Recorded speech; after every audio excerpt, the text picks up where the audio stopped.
Good afternoon, ladies and gentlemen. Our program is about to begin. Please take your seats in the ballroom. Our program is about to begin. Please find your way to the ballroom and take your seats. Thank you.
Good afternoon, ladies and gentlemen.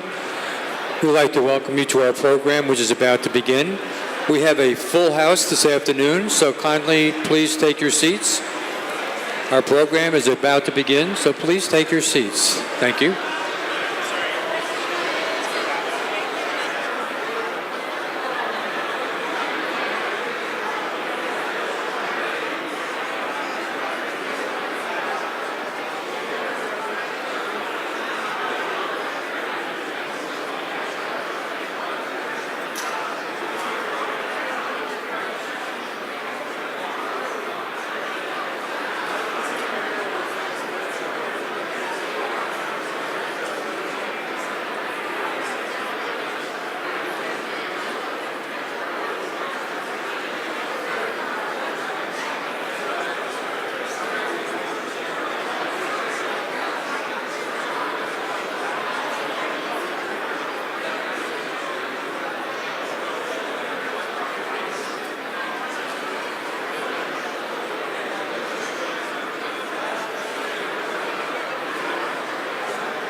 All right, everybody, if we can come in the room and sit down and let's get this program started.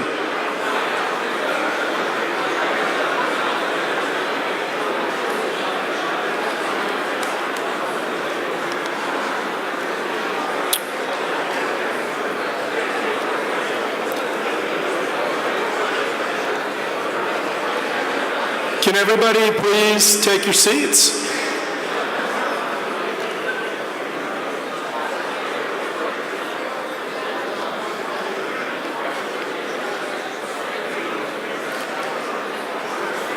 Don't make me start calling you out by name.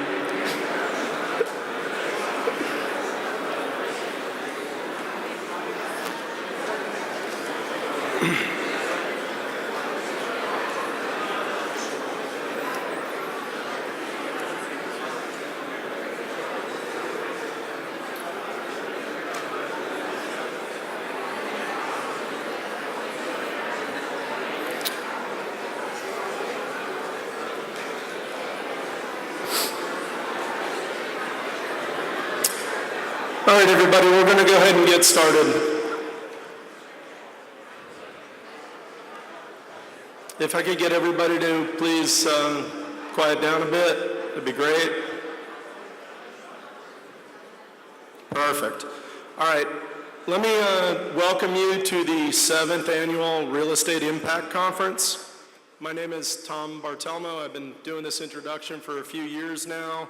I'm the president and CEO of Kislak. And we're proud to be one of the presenting sponsors of this event for the 7th year. Let me ask a question. How many of you were at the original conference across the street? So we were in unfinished space in a pretty tough time in the market. And today, Terry Blanco will rent you space at $65 a foot over there. So I'd say we've come a long way, right? The Kislak organization, we're celebrating our 112th year in business. We've been a part of the Florida landscape, South Florida, since the 50s, mortgage and banking and real estate. And we've definitely focused a lot more of our recent efforts on philanthropy. Last year, we announced gifts to University of Miami and Miami-Dade. And I'm happy to tell you both of those exhibits will be opening later on this year, and we're excited about that.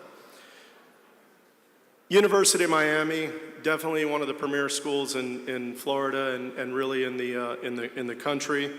This conference is a collaborative effort of the Miami Business School and the School of Architecture. So we thank them for pulling this thing off. It's kind of an amazing array of people we have speaking. The panel is going to be fantastic. So we hope you really enjoy it. Let me talk about the sponsors just for a second. So we have highlighted a lot of the sponsors. You'll see them on the board. You'll see them in your brochure. Please take a look at it. Do business with us. Come work with us. The sponsorship really makes this happen. It's how we do this as an invitation-only event, and it's how we get a lot of the students to come participate as well. Special thank yous for Douglas Elliman, Howard Lorber, and Jay Parker, and to Steve Witkoff and the Witkoff Group. They're also presenting sponsors and have also been there for the entire time.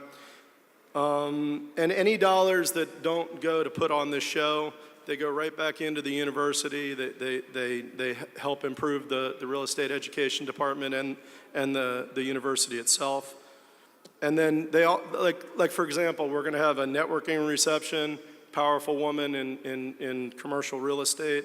That's going to be March 1st at the Ritz-Carlton down in the Grove. And then there's UM is putting on the 2nd annual Impact Investing in Commercial Real Estate Case Competition. And the finalists there are UM, Cornell, Rutgers, and NYU. So you're in really good company, and the university just continues to improve. Can I get the students to stand up? Do we have any students? I know we have 50 of them. So look around at the students. Special thank you to Swire for sponsoring them into this event, and we just had a luncheon with the students, and give them a hand.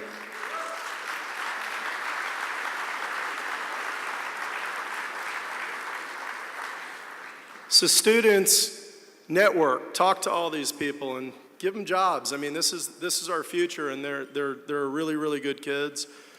In the brochure, you also see there are undergrad and grad programs in real estate. So if anybody wants to further your education, or if you know somebody that does, let's get involved and put more students in the program.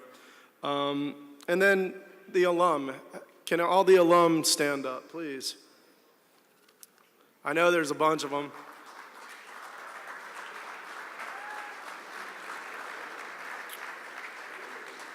So the Real Estate Advisory Board for the Business School has sponsored about 50 recent alums who are working in the industry to come to this event.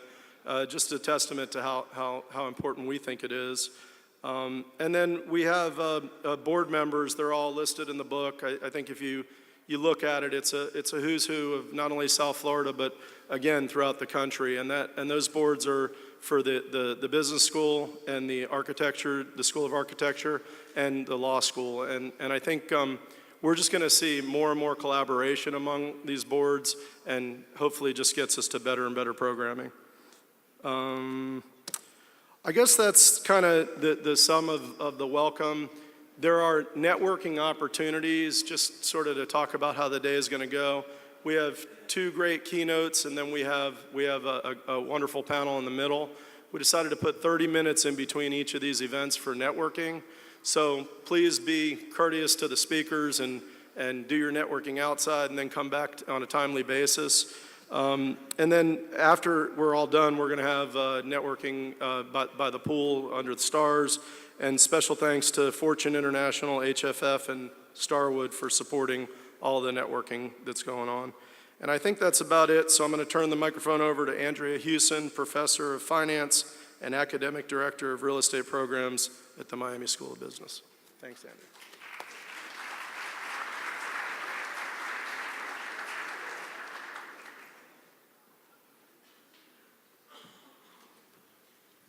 It's really hard to walk up those stairs in front of all these people. It's one thing I didn't practice. Welcome. It is so nice to see everybody here, hardly any empty seats. That's how we know that we have put on a good event. And we could not do that without our presenting sponsors who have been with us since the beginning. The Kislak Organization, Douglas Elliman, and the Witkoff Group have been there behind us since day one. And our other sponsors have been so generous that it lets us put together an event under the halo of the university where you can learn and network at the same time with people that are your best friends on a Friday afternoon in Miami. What could be better than that? So thank the U for being the one that hosted that. I would like to now introduce to you Kathy Marcus, who is everything for PGIM, Prudential Global Investment Management. She is part of our first panel, and she will introduce our keynote speaker to you. But let me first of all introduce Kathy and tell you that she's the Global Chief Operating Officer, and she's the head of the U.S. business for PGIM Real Estate. She was the portfolio manager for the core fund. She was the head of underwriting for the transactions group, and she was the director of strategic planning for corporate real estate. So Kathy knows all about commercial real estate, and she will carry on what I'm sure will be an enlightening conversation with Barry Sternlicht. So thank you and enjoy your day.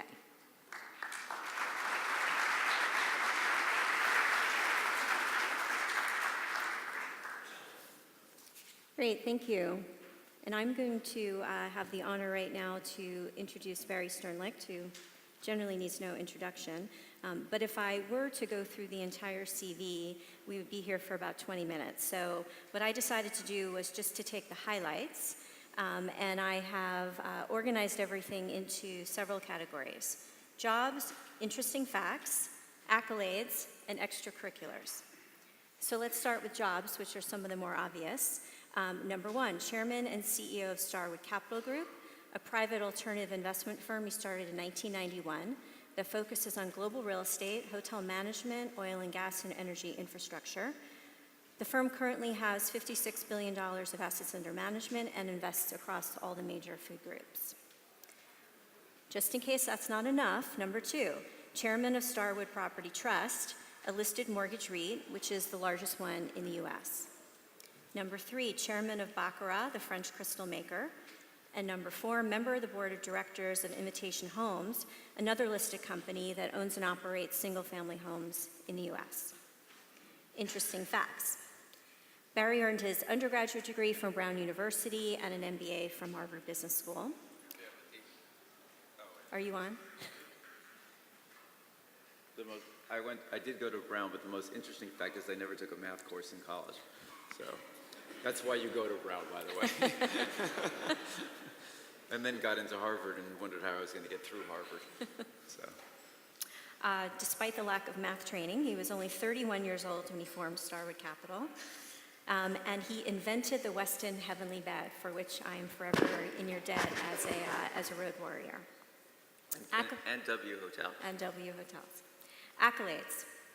He has been the recipient of far too many awards to list here, both within the real estate and hospitality industry awards, along with things that are more philanthropic and humanitarian in nature, including several from the Juvenile Diabetes Research Foundation.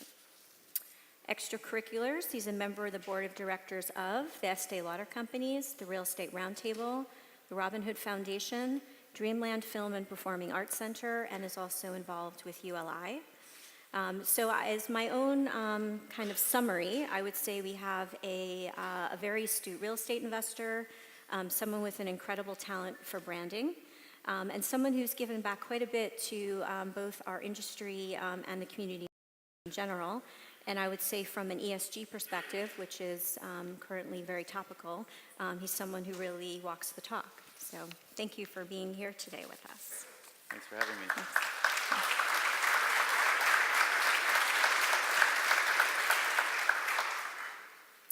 Okay, so let's go back to when you were just starting out. What made you want to pursue a career in commercial real estate? First, thanks for having me. It's fun to be back. I was here a couple years ago with Donna Shalala.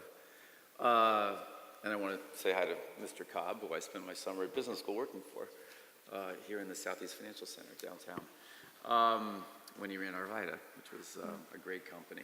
Actually, I learned a lot from Arvida, so I spent just a summer there, but I'll get to that later. Why did I want to go into real estate? Because Goldman Sachs wouldn't hire me. So I actually, I was a liberal arts major, so I had never taken a math course, and I wanted to learn I like people, and I was interested in investing, and I thought I was broke, so I thought maybe go to Wall Street, and I didn't have a resume for Wall Street. And I always liked architecture, and I always liked design. I actually went to art school when I was in high school, and I wanted to go to RISD, and my mom told me I'd starve. So instead I went to Brown and looked at RISD, which was down the hill. So real estate I thought would be fun for me. And it was physical, you interact with people, I like travel. And so I got an offer coming out of school from a company called JMB, which was a big syndicator based in Chicago. And Neil Bloom, who I actually saw last night, he's here. I was just left this JP Morgan conference at our hotel. He called me at business school and said, you're our #1 recruit, you should come work for me. And I got a call from a fellow named Don McNamara, who's some of the old timers might know, who ran the Bass Brothers Real Estate Group. And he said, Neil Bloom will forget more about real estate than Goldman Sachs partners will ever know. You should go work there. So I did. And Goldman did make me an offer, but I turned it down. So I went to Chicago. That's how I started in real estate. And I went, the advice I got, for the young guys in the room, go someplace you can learn coming out of school. Somebody's doing something. Somebody has the money to do it and has the desire to do it. So, because you're not going to learn anything if they're rich and they don't want to do anything. And Neil clicked all the boxes. He had money. He is a crazy man. He would love to invest. And I had a mentor. I was looking for a place I could learn. That's the most important thing. I tell my children that the same thing. They got to learn. This is the time to walk and learn the basics. And I even wish I'd done more of that. I spent 6 years with Neil, and I learned a lot of stuff to do and a lot of stuff not to do. And you learn, again, I learned the most important deal I ever did was a deal called Ransworth. Goldman Sachs, you might remember, the old timers in the room might remember, the richest people in the world were not Jeff Bezos, and it was not Zuckerberg. It was these two very Orthodox Jewish people from Toronto named Olympia, New York, the Reichman brothers. And they had this small-scale development, kind of the Hudson Yards of the UK, going up called Canary Wharf. And they were the richest people in the world, and they were the top of the Forbes 400 list. And Neil wanted to be the richest guy in the world. He was probably number 350 on the Forbes 400. So he said, we got to go to England because they're there. So we went to England. We probably lost all our money and nearly went bankrupt. And I actually prevented him from doing a deal. And I was 28 or something. And I looked at the numbers. And he's worth, I don't know at the time what you had to be on the Forbes 400 with billions of dollars. And I probably have negative $20,000 in the bank. And I call him up and say, this is a dumb deal. You shouldn't do this deal. I looked at the numbers. Rents had to grow like 9% a year because interest rates were like 13%. And if we were wrong and rents didn't go up, we went bankrupt. And sure, he goes, I got this. I said, okay, you're rich, I'm poor. And he won. We did the deal, and then he lost all his money. And I got to learn with someone else's money, which was great. And then they used this as an excuse of why I left Starwood JMB, but it had nothing to do with that. So anyway, It was a great learning experience. Like sometimes when you're successful, you lose your intellectual humility. And that's the key, is to keep your humility and be fearful every day. And if you saw the stock market the last couple of days, you should be fearful. So. Well, it seems like you have been able to overcome your fear in many cases. If you look at some of the investment history of Starwood Capital, a lot of contrarian investing, a lot of contrarian plays, and you seem to see value in places and at times where others don't.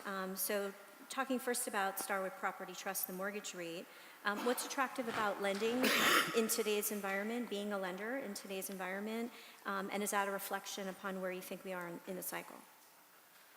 Well, we try to not force feed anything at any time in the cycle, and so we say we don't really care. We look for the best risk-adjusted terms anywhere in the world that we'd understand, in any asset class, and in any place in the capital structure. So, and we bought apartments. Today we're the largest owner of apartments in the United States. We own 120,000 units worth close to $15 or $16 billion. And we own a ton of multifamily here in Florida, by the way.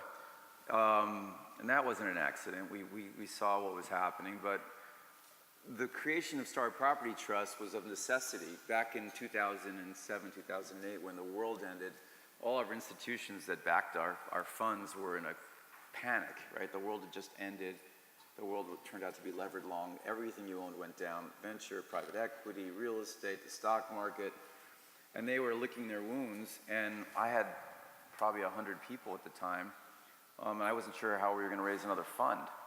So I went to 3 or 4 underwriters, and I said, we're going to raise, there were no debt funds. You couldn't borrow money. No bank would lend us money. They would say, why would I lend you money at par when I can buy a loan at 35 cents in the market? So I could see even our own assets that we owned that we're trying to refinance, we couldn't make any loan. We couldn't borrow. No bank would talk to us. So I went to 3 different investment banks and said, I want to raise a blind pool to lend money. And everyone turned us down. And then I got a call from Deutsche Bank, and they said, we'll do that. And so we stickered, I think, $300 million or $400 million on the cover of an IPO. We had never been in the lending business, per se. We had created Starwood Financial that became iStar. But that was spun out from an old fund that we had, and that kind of reverse merged into a REIT I'd taken control of. So it didn't really have a real IPO. It had a fake IPO. This was a blind pool, and I said we'd manage it ourselves. And we raised, I think it was $800 or $900 million. The president's here, Jeff. 900. We could have raised over $1 billion, but the banks got nervous that they wouldn't be able to do follow-on companies because and then we set about lending, and we've lent 20-odd plus billion. Where are you, Jeff? 27 billion. We haven't had a loss yet, but I'm sure we'll get one sooner or later. So we thought it was a really good time to be a lender, and that actually has been the case. And now for 9 years, we lend about $4 billion or so a year. We'd like to lend $6 billion. But we're pretty disciplined. Our loan to values are still around 63%, and they've been that way since we started the company, which I find shocking. And we make floating rate loans, which is one of the questions you had. So we benefit from rising rates. Now, the stock market's taking all stocks down, including ours, but what's freaking the market out is rates, for good reason, and this company does better because the book is floating. And the equity assets that we have, like apartments, most of them have fixed rate debt in place, some of them as long as 18 years. So it's a very good place to be. The banks never lost their discipline in the recovery. They've never gone nuts. And then they passed under Obama this high volatility, whatever they call it, what is it called? That thing, HVCRE, which opened up other opportunities, us in construction and other loans. So the difference is today we actually, when we make loans, we don't intend to get the property back, but we're thinking, well, it's okay if we get the property back. So if somebody wants to sometimes we look at the deal, we think, we're nervous about our loan, nevertheless the equity, right? But we say, we'll buy it 80 million cheaper than the next guy. And he's building it brand new. So it's been, I think having an equity discipline applied to the debt real estate markets has been super helpful. And many of the assets, we're just looking at a hotel that I used to own. Now we're lending on it, right? So, and I said, I know the ballroom's too small, or it looks at a garage. And one thing about getting old is you're experienced. So I can't believe I've been doing this as long as I've been doing it. It drives me, it's crazy. I'm also trying to imitate Trump. How am I doing? That's how he sits. I never thought a human being could sit like this. But I notice that the media is here, so don't take a picture of me, please. I don't want to get him upset. I think Hope Hicks is in his eyesight this morning. So. Great. So you've gone back into the hotel business, speaking of hotels, and kind of very specific brands with Baccarat on the super fancy side, and one being a bit more on the hip side. What's your view overall of the hotel market and disruptors like Airbnb? What do you think is a good hotel strategy for these days? Couple things. First of all, I learned at Starwood Hotels, we had 800 hotels, 800 hotels, 120 countries. And I like the high end and the low end. I don't really like the middle. I think the middle and everything is sort of getting in trouble. And so Baccarat we sold for $2 million a key. The highest price ever paid for a hotel in North American history to a Chinese insurance company. That'd probably be their last investment in the United States for a while. You've all seen, all these guys who are wildly aggressive in the States. Some of them are missing, and we don't know where they are. Onbang, Chairman Wanda, H&A just announced they're selling all their assets, $4 billion. Sunshine didn't do many. They did our deal, $230 million. And the one is really, I think, what you have to do in a market like this today. I think you have to not be a commodity. Whether you're in a retail business or the hotel business, you have to stand for something. In that case, it's a mission-driven brand. I say it's not a brand, it's a cause. We're teaching people they can live green and still live well.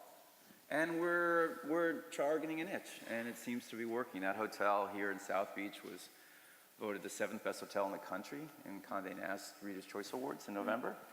And New York City, our little ivy-colored hotel, it was voted the 2nd best hotel in New York in the same Reader's Choice Awards. So last year when New York City was down 4 or 5% in RevPAR, that hotel was up about 12%, and it leads its comp set by a lot. So does South Beach, and so does Brooklyn. So I think we've connected emotionally with the guest, which I think is what you have to do in retail in general, and any company has to stand for something. It has to have a 360 feeling. It has to have a feeling, not just a commodity, because commodities are just getting destroyed. And they're pricing off demand. Now, demand has been tepid in the U.S. In some cities like Miami and New York, there's overbuilding that sort of caused the market to. And here you had Zika, you had the hurricane, which people didn't exactly enjoy in September, and the convention center's been closed. So you had a triple whammy on the market, plus the loss of the South American traveler whose currency collapsed. So the market took a beating. We did not. And we had a record year last year. We'll have a record year this year, looking at forward bookings at the one. And we'll be up 20% year over year in EBITDA probably, make hopefully $35 million this year, which is pretty good when we opened it. So New York City is doing pretty much exactly what I thought it would do. We're opening in LA, Sunnyvale, Napa, Cabo, Sanya, China. We won a contest in Paris. So one is growing nicely. We're pretty happy about it. It's probably growing faster than W Hotels. But what's super interesting to me is that with an overhead of about 10 people, we can outperform all the big guys. Without global sales offices and all this other nonsense that I used to have and charge you for at Starwood Hotels, we're crushing it and beating them on every line. Margins, top line, bottom line, group, business. So a lot of it's interesting, when Blackstone bought Wyndham, many of you don't remember this, they literally dismantled the company. I asked, I think it was Gray at the time, I said, what was your strategy with Wyndham? He said, we fired every other VP. I'm like, you did what? He said, we fired every other vice president. And they just kept firing people, and nothing happened at the property level, which is an indictment of the corporate culture. I was looking at a pro forma the other day on a loan deal that Jeff brought us, and there's a 12% fee going to the management company. I know Arnie's following me; he's gonna fucking hate me, and I really like Arnie, and he runs a great company. And my old baby's housed in his company. They bought Starwood, obviously, so. And they have power, they're a powerful company. But today, with the internet, people find you. And there are other ways to get marketing that are almost more powerful because we don't market today. Companies don't market, the customer markets. You posting social media, you're doing the marketing for me. So I have to help you market me. And I go to you, my friends, what you like, not what I tell you. Because everything else is too much noise. So it's a different world, but it's a fun world. But you have to do something different, and it has to be relevant different, not different. So in addition to these changes in the way things are marketed and branding, what else do you think is going to be different in the hotel business 25 years from now? What is it going to look like? So I was going to say, I finished my thought. We have a low-end chain called In Town Suites. We have 188 of these hotels that are the inverse of the Baccarat. I think we charge $280 a week. That's like the cost per occupied room at the Baccarat in New York City, which is probably $1,000 a night. So it's $280 a week, and the company makes about $160 million. And we're the last stop. When we bought the company, I went online to look at the pictures on Google Images. And we had a lot of yellow tape because there were meth labs in our hotels. So if you're teaching a class here, that's probably not a good thing.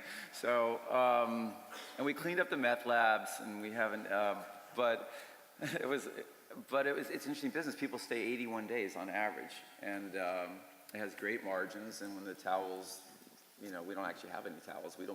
You bring your own towels. So we're just creating a new upscale version of that, and we'll see how that goes, slightly higher end. So I like both ends of those markets because I think obviously there's a big portion of this nation that has a problem, has had low income wage growth for a while. So, this is an alternative to apartments, and it's kind of drafting right behind the rising apartment tide or rents in the United States. So that's been a business that's primarily in the Southeast, and we're moving it hopefully west and northwest, and so we'll see if we own it long enough. We've owned it for a while, and it's been a great business. So we'll see if we can do these new builds and then expand the chain and hopefully sell it, take it public. We also have 50 left hotels in the UK, which we bought Grand Dame hotels in all the major cities of England, and London, Edinburgh. I think we have 3 hotels there. York, Glasgow, Manchester, Birmingham, Liverpool.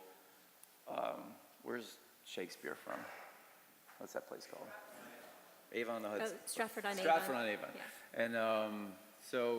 And we're selling it now, and that's a very successful deal. We renovated every one of the Grand Dames of the portfolio into a new brand we call the Pinnacle Group, Principal Group, and they're kind of fun, super fun. And the Russell, which is their flagship in London, will open probably next week. It's 370 keys. It's an amazing hotel, which you've never heard of, right off Russell Square, which is across the way from the University of London, and near the King's Cross station where Google's going and all the action is in London today. So that's really exciting. And we have to sell it. It's in our 9th fund, and we got to sell. So hotels. Airbnb is going to isn't the industry. Arnie will tell you that. They've probably taken a point or two overall from the hotel occupancy. It's a very powerful company. You can work with them. In a way, they are a bigger threat to Expedia than they are to me, right? Because they don't do what I do, but Expedia is a distribution system, and Neil Shaw's here, who's our partner. I mean, he'll tell you that we pay them, I don't know, between 12, no, probably not 12. Arnie probably pays them 13. 14 to 22% of the ticket goes to Expedia. That business, they missed earnings last night, and the stock got crushed. That business is in trouble. I mean, that business, and that's the, maybe Arnie won't say it, but I will. I mean, Starwood and Marriott merging, that's going to be World War III when that contract comes up. You know, he'll say, if I were him, I'd say 8%, or I'm not going to be on your system. And with 1 million keys, if you're a Marriott loyalist or a Star Preferred Guest customer, you're going to go wherever they are and go book your rooms there, because that's a pretty powerful program. So we'll see who wins if the 5 to 10 points of savings they get from beating up Expedia goes to them, to Marriott, or to you, the hotel owner, or they split it in some fashion. But there's a coming war, and what you saw overnight, I was actually talking about Expedia the other day. I didn't expect them to miss earnings this fast. But they have a tough time today. You have Trivago, you've got hotels tonight, you've got a whole bunch of other providers. And those OTAs, those online travel agents, and the reason I say Airbnb charges me 3% for the inventory, not 13, not 22. And because they came out of the box with that model, they're effectively another global distribution system. And I've talked to them. We're going to see them. It's a real company. It's a winner. It's like Uber. It's going to be around. They've organized a channel that was it's not all incremental. It's not like people weren't renting houses before, but now they've made it easy to do, and it's a very simple app, just like you used to take a taxi. Now you take an Uber. You used to rent a house, and I think, I don't stay in Airbnbs, but if I went to Cabo for a week, I might rent a house, and they dominate that business. So I think we will live side by side. The hotel companies aren't going away, but I do think hotel companies, it's kind of like you can do everything in your home, right? We could do virtual meetings in 25 years. I just don't think it's human nature to do that. We still go to the movies, and and if the movie's not good, we're not going. If the movie's good, we go. So we could watch the movie in our house, we can watch it on our computer. I still think my kids probably will watch it on their computer, but they do now, it seems like. But I do think it's a social experience, just like we'll get to shopping, but I don't think all shopping is over. So anyway. So do you sense that there might be any competition in the apartment space around co-living, sort of a similar technology disruptor as Airbnb? So the co-living space, or small apartments, micro living, is interesting. It's not anyway. I think it's really good in very high cost places, New York, San Francisco. It's a kind of a lifestyle choice. I don't think it's anyone's preferred way to live. I mean, I wouldn't really want to live in a shoebox, even if it had a really good pool room and a beer tap. So, but I think in New York City, especially those years from 22 when you get out of college to 27, 28 when you get some money, you're strapped, right? And that would be a fun place to live. I would go live there. So, but I think that's what the world's coming to. It's sort of micro markets. And for one, we're going for people who care about the environment, right? And you're not going to pay. At Christmas, that hotel ran 98% at $1,700 a night. It's a $1,850 a night, and $1,700 RevPAR. It's a 426-room hotel with 150 condos on top of it that are in the rental pool. I mean, I've never seen that. And that's, people like what we created. They like the experience. They like how they feel staying with us. And typically from many brands, you don't have that 360 feeling. You're not like how it smells, how it sounds, how it looks, what it says about you, would tell people you're staying there. So I think you have to do that in everything. And I do think there's things Airbnb is going to do. There's a company up in Orlando that just doing a purposely built apartment complex and putting it on Airbnb. And they're telling everybody who lives there or rents there that they can get extra income and rent their place, so nobody should be pissed off, because everyone who rents knows that they can have strangers next to them. It's an experiment. They'll tell you it's an experiment. It'll be interesting to see what happens, and we're looking at what we can do. If I look at real estate today, the disruption of real estate, parking lots, Uber, driverless cars, Airbnb, these are all things that I'm paying a lot of attention to. Modular construction. There's now huge startups, building unicorns in the construction area.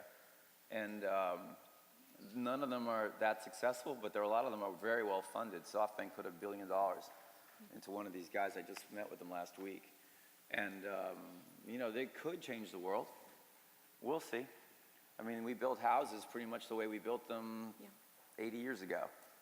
They have an intention to change that. They build in a warehouse in a factory, and there's no bad weather in a factory. But there are enormous shipping costs. Taking a house, this factory's in Phoenix, and they're building in Seattle, so. And then you got unions.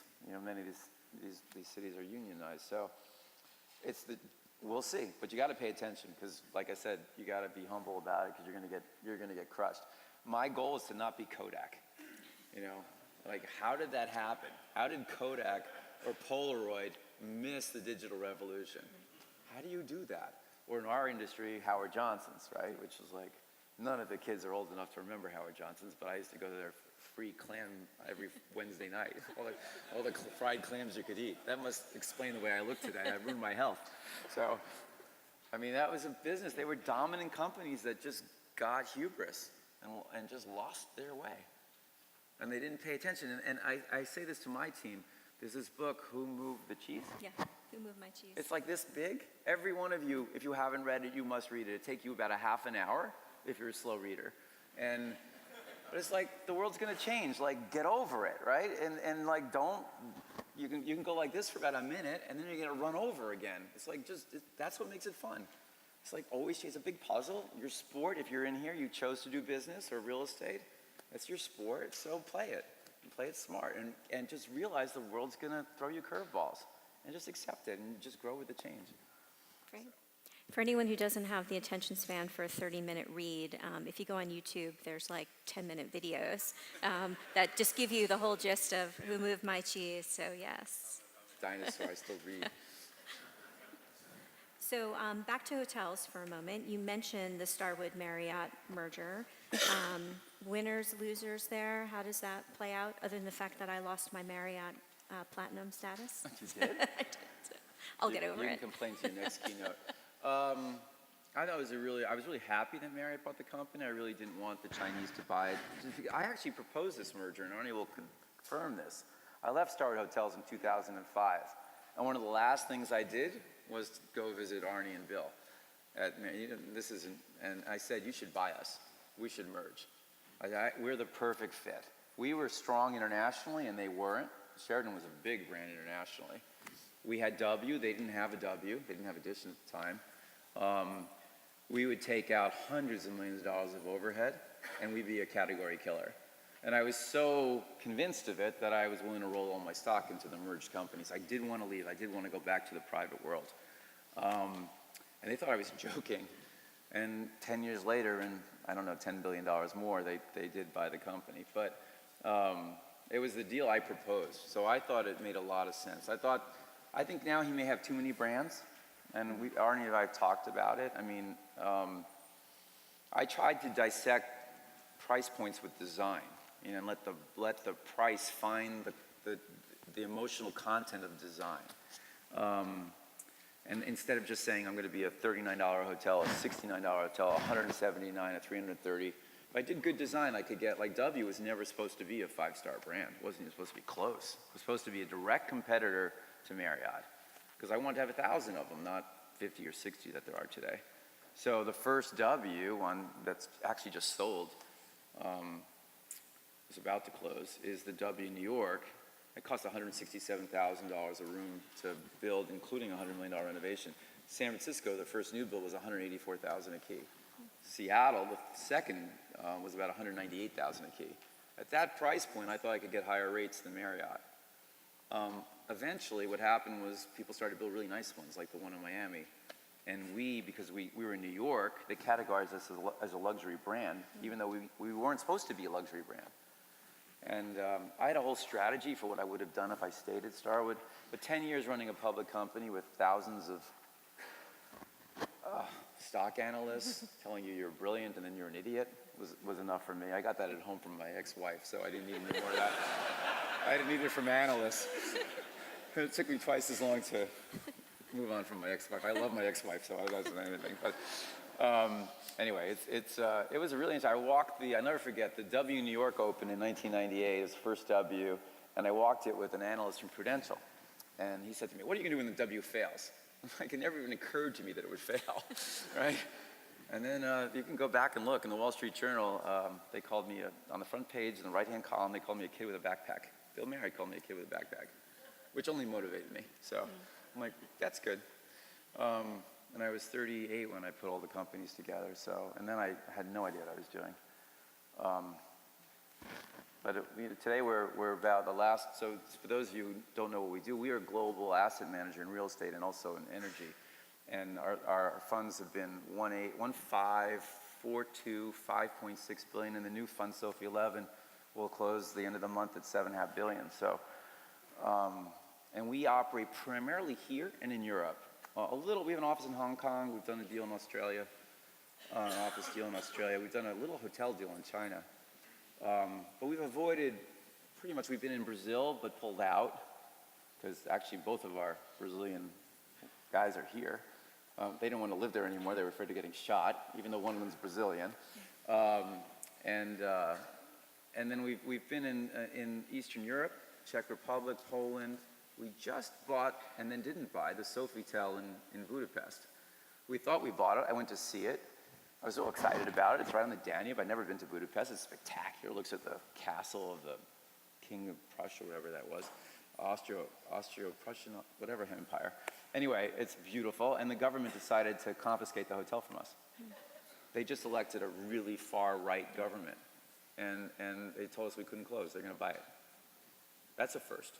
We already paid for the designers. We were ready to go. Of course, sold us the hotel. Thought it was great real estate. Was all excited about building a roof bar. Boom. So we don't really underwrite government risk as much as we should in international markets. We were in Starwood Hotels. I owned hotels in Egypt. They had these attacks in Luxor. You know, you're not getting paid for the risk you're taking often outside the United States with government, things that go wrong. India's been, I can't even explain what's happened in India. And so we pulled out. A lot of guys, India's, under Modi's a totally different country today probably, but I've had enough. It was not for me. Well, maybe my children want to do it, but you can't underwrite when the government sues the guy who sold us the land and then puts a lien on our property, which put our mortgage into default, and we had to pay it off in cash. It was unbelievable. It was two agencies of the government fighting each other for who owed money, and they put a lien on our asset. It's the greenest building in India at Citicorp's headquarters. We built it with Vornado. I think we got a -5 IRR, and we spent 7 years on it. So that's too much fun. You can have more fun here. Losing money locally is a lot easier. Why bother going all the way over there to do it? Plus the currencies, like both Brazil and India, they're wildly expensive currencies to hedge. And if you want to diversify, just buy the currency. Why get into all the headache? There are opportunities, and we've been very successful in Europe, Western Europe. And, we've probably not been long enough.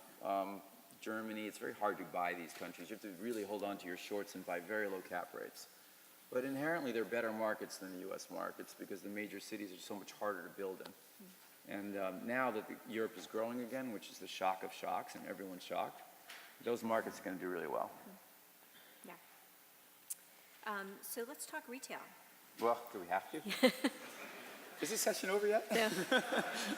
So are malls dead? What do you think about retail? What's Amazon going to do next? That's going to surprise us all. So it's really, I just came from this JP Morgan. It's their alternative investment conference, and they host 200 billionaires. And this topic comes up. A couple years ago, they had Bezos there.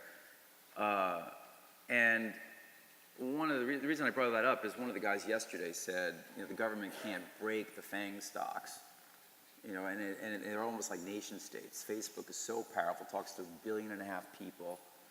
Google, and they're fighting, they're converging. You have Amazon search, you have Google search. Apple wants you to stay in their ecosystem. And Jamie Dimon was, I left his closing remarks. He said the government can do anything it wants. It could shut down Facebook. And the reason it's relevant is Amazon may become Darth Vader, the Death Star. I mean, when people see streets go dark in their hometown and those stores paid the real estate taxes that paid for the school system, and they figure out that because they went on Amazon Prime and had everything delivered to their house, at a loss to Amazon, Amazon makes all their money on AWS and not on retail. But they are, because the equity markets have given them a green light, a free pass, that company trades at like 55 times EBITDA. Google I think is 10 or 11. Facebook is 17 times earnings. They're in their own world. And Bezos will tell you, I never told Wall Street I'd ever make $1. And he's been very good at keeping that promise. So last quarter, he made $1 billion, which is what Walmart makes in about a week. And Walmart is, Walmart's definitely going to take, I don't know if you saw the announcement today, they're going to buy 20% of Flipkart, which I'm actually an investor in. And they're kind of the eBay of India. Walmart's going to go head to head. They have the cash and the resources, just as Jamie does if he wants to go into healthcare, to really take them on. And they have the stock, though, to buy Target or buy Sears or buy Kmart and compete head-to-head with Walmart. So this thing is going to be a fascinating battle, and I just hope Mom and Dad can stay in business through this. Some of the retailers are doing fine. We have a mall here in Hialeah, and it does great. I think it was up 6% last year, same-store sales. Culturally, that community, it's mostly Hispanic. They go to the mall. We have the right stores in the mall. They shop. They go their social experience. They go in their strollers with their grandma and their grandpa, and it's a family outing. And our problem is we want to add a second story, and we have no parking. So, and then we have a mall in Kitsap, wherever that is. It's south of Washington, and there's a military base, and it's kind of hard. Nobody has to be in Kitsap, a retailer. Nobody's saying, I must have a store in Kitsap. So we own 23 malls. I wouldn't be lying if I said I wish I didn't own them. It's because it's one of these things where it's a lot of work. Our cash flows are kind of stable. If you look at the net cash flows, you'd be shocked because they're stable. But we're working really hard to keep the tenants, and you're on the defense. The tenants are on the offense. And the tenant stocks, like the companies that are on the New York Stock Exchange, whether it's Dick's Sporting Goods, which is a healthy one, or you're a small company that's listed, they're taking them down too. And they can't get credit, and they can't get equity. Their stocks are falling, and they can't raise money to expand. It's a vicious cycle. And then on top of that, there is one four-letter word in retail today, in lending, and it's retail. And we, as I speak, we're in Israel doing a bond offering to refinance one of our portfolios. We're going across the world to find people who will lend against retail today, because it is really, and where equilibrium is, I don't know. I don't think anybody really knows. I'll tell you that towns that have 5 malls will have 3. And by the way, 20 strip centers will go away. They'll all have to be repurposed. And some of these guys, I interviewed Ken Langone, that was my job at the conference, and he started Home Depot. Home Depot's worth $220 billion. It's not going away. But there are a lot of guys who will go away. Walmart's not going away. Probably some of the department stores. Bon-Ton just shuttered. What's a Bon-Ton? Isn't that like something you eat, like a candy or something? So I don't, if you don't stand for something, and the department stores made a fatal mistake. They went to private label. They kicked out all the brands. Ralph Lauren went into the mall, out of the department store. And then they had all these brands that they made up, trying to capture the margin, and you weren't loyal to them because they don't have marketing support for them. Ralph Lauren's a lifestyle, Lululemon's a lifestyle, and they got stuck with nothing. And then they are the internet. The department store is the internet. You go on the internet because you walk, you go shop just like you would in a department store. So, if you were particularly, I don't know where it's going to end, but the malls will survive. Like we own Willow Bend in Plano, Texas, one of the fastest growing communities in the United States. We're putting in Equinox. We're putting in a Crayola experience, which is some kid ride thing. It costs a lot of money, but it's hopefully it'll work. And 20 restaurants, I think, are going in. And you make it, and the food courts will be reinvented. There's something in Wynwood called 1-800-LUCKY. You guys been there? It's a mob scene. Food courts have to look like that, right? It's dark and it's like sexy, and there's Vietnamese pork rolls and like udon bowls, and there's music, and that's an experience. That's just not a bunch of Sbarros and Chicken Hut or whatever they are. So, you're going to have to change. You need money to do it. It's going to be very capital intensive to get from here to there. The guys who are strong and have the money will survive, and the ones that don't, they'll become marijuana factories and distribution centers. That's our new growth profile. You heard it here. We're starting a REIT tomorrow morning. We'll file. I think a lot of the malls will wind up they're really well located. They have parking and zoning. We know what the ground conditions are. They will be repurposed. Apartments always do well. Hotels do well where malls are. But again, you have to get from here to there. The malls, the weak categories are apparel. That's what's hurting the mall. The kids don't shop the way they used to, and women's apparel. So, there. Right. So does Starwood Property Trust make loans against retail these days? Don't hide. We haven't, actually. We did one deal. We just did an interesting deal. Cabela's went private. It actually merged with Bass Pro Shops. And we thought Cabela's isn't a retailer. First of all, Cabela's is a brand, right? And they had already moved more than $1 billion of their sales online, so that was already in the numbers. And they probably wound up with $2 billion of sales online. As long as they survived, we were fine. We got 25-year triple net leases from them on how many stores? 23. And nobody wanted to buy them and finance them, so we bought them and financed them. And what people don't understand, Cabela's has a credit card, and it makes 4 times as much money as everything else in their company. And only 5% of the redemptions on the credit card are in Cabela's stores. So it's like the Star Preferred guest card or credit card. So that made $400 million. So it was a mispriced credit the way we looked at it. And I wouldn't say we don't care what happens to the real estate, but we just need Cabela's to survive. And we own the store, and we'll see what happens. But we're getting a double-digit levered return of 13% or something on our equity, and for 25 years with steps. And it looked like an interesting mispriced credit, so we did it because of the bank, frankly. If they didn't have the bank, I probably wouldn't have taken the bet. And I knew I'd take heat from Wall Street, and I know they don't give a shit because I think we're right. So, and I by the way, that's one thing I've learned from running public companies now for 20 years. Do the right thing, and don't worry about the analysts say. Don't worry about it. You're going to have to, and because I used to own the Desert Inn, which now is the Wynn, or at least right now it's still called the Wynn. So, and I had it under. They told me I sold ITT. I sold Caesars to Bally's at the time, Arthur Goldberg, and they renamed the company Caesars, and I forgot who bought it.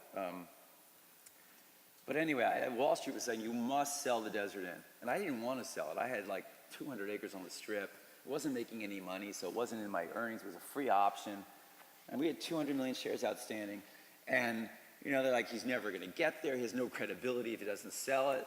So I had an offer from Kirk Kerkorian, and he called me up and said, I'll pay you $250 million, and the price goes down $5 million a day that you don't take my offer. And I'm like, I'm not taking your offer, right? And then I had under contract with Saul Kerzner from KZL, from Kerzner International. And he put down a $15 million deposit. It was under contract for like 8 months, and his South African shareholder blocked him from buying it. So Butch, who passed away, was a good friend of mine, he let us keep the $15 million. And then Wynn gets attacked and sells his company to, who bought it? MGM. And so I called Steve and said, the only way you're ever getting back to the Strip is if you buy the Desert Inn. And this is my price. And it was $280 million or something like that. And he hit it. He hit the bid. He got the Pachinko King from Japan to fund him.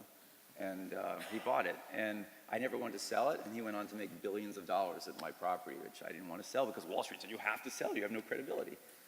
It was $1 a share. Who gave a shit? It didn't matter. So, I think Cabela's was us saying, we're going to do this. It's a smart thing to do. And we'll take the heat. And I'll explain what we're doing. Great. So I touched earlier on the fact that on Invitation Homes, your single-family rental business, are you going to continue to play in that space and play more? And how does tax reform impact your decision there? So First of all, the real estate industry got a big windfall from the tax reform. If you don't understand it, everything you own will be taxed at roughly 29% more or less, instead of 39 and change, because we're all pass-through entities, and including dividends. The dividend on our mortgage REIT, which sadly is approaching 10%, is now taxed at 29, not 39. And the stocks are going down, not up. I can't really quite figure that out.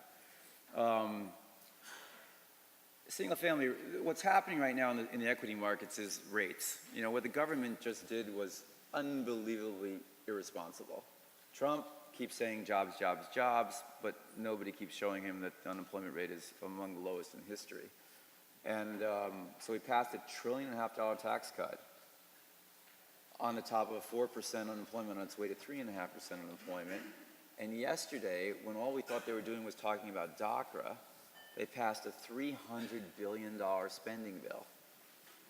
You don't have room. This is like throwing kerosene on those fires in Montecito, wherever those fires were in California.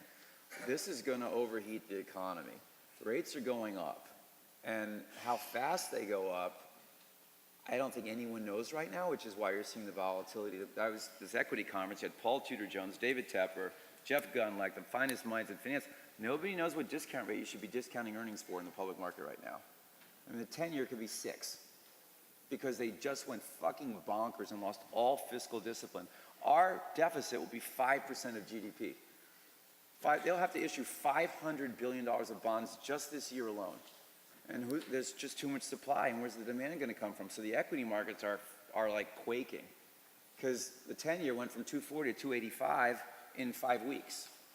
And if the 30-year passes 3.25, people will tell you, and I'm not a chartist or anything, but the next stop is 4. We could absorb interest rates like this, no problem. If wages go up, and that's actually the most important thing for a whole bunch of reasons. We need to get wages going up, and that's good inflation. It's good for retail, good for rents, good for real estate, good for replacement costs, good for inflation's good. The pace at which it goes up is not good. It has to go gently, not like that. Otherwise, the market will do just what it just did. It will correct immediately. And so the market's freaking out because it doesn't, this $300 billion spending, so somebody told me that the $168 billion increase in defense spending that we just passed out of the blue last night is equivalent to the entire spending of Russia on defense, its entire budget for defense, the increase. So I don't know how the world got that bad in one day, but we just added $170 billion to the military budget. And somehow I have a feeling we'll figure out a way to spend it. We're supposed to spend it in 2 years. Good for Orlando, a bunch of good defense companies up there. But really irresponsible at this point in the cycle. Because the issue for the country is really education and job training and entitlement reform. That's the little guy in the background. We were going to go to $1 trillion deficits without the tax cut and without the $300 billion in spending just because nobody's touched entitlements because of the aging of the population. So what the markets are telling you is hang on to your hat. This could be really bad. This could be really bad. He may have just literally thrown kerosene on a oh my God, the media's here, shit. Sorry about that. Maybe I should say those were off the records. But anyway, it was, I think it was a little bit much.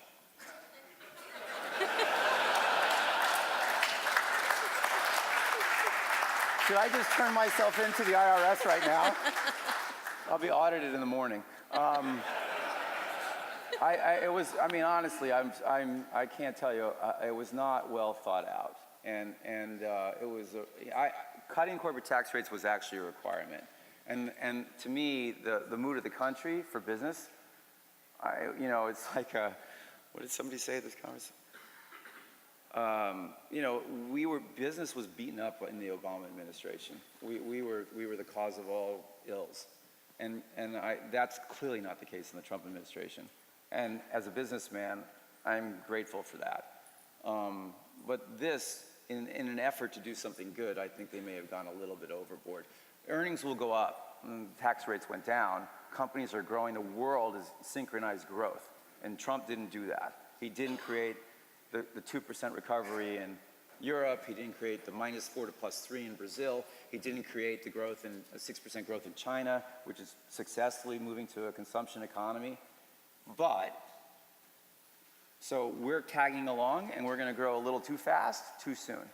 And I, you know, for his sake, I want him to succeed. We want him to, as a business guy, you want him to be successful. We want the U.S. to be powerful. I don't think we needed, I'd rather spend $168 billion on education than defense. But, I mean, we want him to succeed because the left of the Democratic Party would be very bad for business. Bernie Sanders would not be good for everyone in this room. And that, unfortunately, you know, we'll see what happens in this midterms. If the economy roars, it's kind of like feeding an addict more heroin, right? We sort of just did that. It's not good for you. It'll feel good short term. That's another quotable. I'm going to be in trouble. Oops. So maybe I should help you out and move to Yes, a more innocuous less topic. controversial. How did I get on that? Something I'll My guys need a taser. You have to shoot me when I say stuff like that. So here's a softball. We know you love South Florida and you're spending more and more time here. I moved here. So there you go. Now, so I guess you're spending a lot of time here. Yeah. What is it that you think are good opportunities in Okay. the Florida investment So market? the winners of tax reform are the red states. Florida is one of them, right? Our portfolio tilts heavily towards red states now. Dallas, Houston. Dallas has been an amazing market, very diversified, not oil-based. And I like all of Florida for so many reasons. One, it's kind of been, it's actually hard to build here now. I mean, you have environmental laws. Even in the old days, they put moratoriums on some land development. And that just raises the ease with which you can construct. Plus, your governor's done, and his predecessors, but also his department, heads of secretaries of education, have done a really good job fixing the public schools and made progress. It happens to be warm here. There's an aging population up north. And the infrastructure is not bad. So the good airports here, Fort Lauderdale, the ports, international trade, it has a lot going for it. And you've got a great university here. So, I think I consider Miami the Singapore of the United States. I think it's going to continue to grow. It's going to really be great. It's I love the diversity. I mean, I like it. I think it's great. It's the best of America. So, you know, my mother was Russian, I guess, and my dad was Polish-German. So every one of us came from somewhere. And they're hardworking. So I'm a bull on Florida, and our portfolio reflects that. I was just looking at things we've bought this year in our new fund. We bought a couple million feet in El Segundo, California, which is just south of the airport, because it's transitioning from a tech area to a media, sort of social media headquarters. But we bought a portfolio of hotels, of office buildings up north here, and we did buy a bunch more multis, 24,000 units, 78 B quality apartment complex, mostly in the Sun Belt. We bought some office in Austin, Texas. We bought, you were just there, one of the distressed markets in the world is Sweden, in residential. So we just backed a guy in a busted residential project in Sweden. We did another deal in residential in Frankfurt. All things Germany are good right now. If I could invest in one country in the world, it'd probably be Germany. I think you're going to see growth across every asset class. They're cooking with gas, and they don't have a deficit like we do. And they have this apprentice system. They've trained people for the economy. They're a global exporter. It's very impressive. It's a very impressive place. Our political system's completely broken down, and it is chaotic. So they're not. They're less so. So you get what you get, right? You get what you put in place, and Washington's a bit of a mess right now. And business is doing okay despite that. And the tax cut will be great for American companies. Repatriation of foreign capital, about time. Infrastructure, God forbid. Even though I really want it, how would you build it? We had a home builder. Created a home builder called TriPoint. We couldn't find one to build the houses. I can't find anyone to serve lunches in New York City in our hotels. Right. I have to pay them $30 an hour to serve a lunch. So inflation's coming, wage inflation's coming. As a business owner, I'm not happy. As an American, I'm really happy. it's about time the middle class participated in this recovery. So it'll broaden out. We'll deal with it. It's a good thing. And I was happy the companies passed on some of the tax cuts to workers. And, but we got a lot more to do. And a little more rationality in Washington would be okay. Somebody should tell Trump we have 3%, 3.5% unemployment is on its way. Because it's not jobs, jobs, jobs. We did not need a $300 billion spending bill. I thought, where did the Tea Party guys go? What happened to them? I hated them for a long time, and now I was desperate for them to come back. Where did you go? Didn't Trump say we had all this debt and too much deficit? What happened? I guess it went the same way as Mexico paying for the wall. That didn't happen either. And the one thing you worry about also, it's a big deal, is a coming trade war with China. But NAFTA won't be a big deal. But because Mexico, they'll be fine. The issues aren't that material. But China is a serious issue for the U.S. And we'll see. That's two very headstrong guys going at each other. If they go at each other, it seems like if Trump isn't in the news, he'll do that. Because he'll if he's quiet for it, he'll find that'll be another couple months of stuff after we get through the. What was her name? Daisy? Stormy. This is better than any reality TV show you could ever come up with. So, anyway, I don't know. The thing is, I'd short CNN if I were you. Because this has to be peak earnings. So, anyway.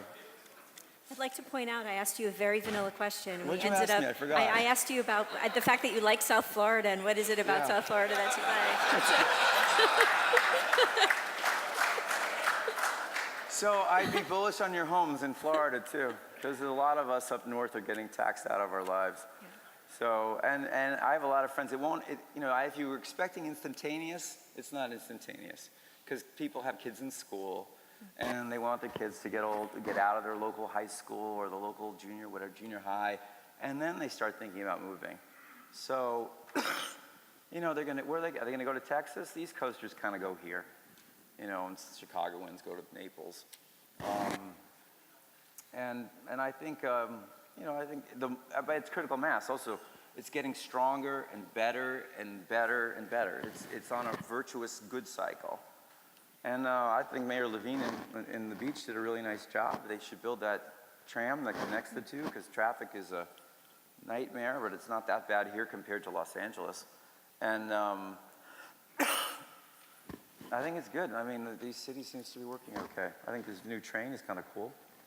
It goes to Palm Beach and Fortress Asset. Yeah. So I like the state. I wish it had more hills, but I'll deal with it. Right.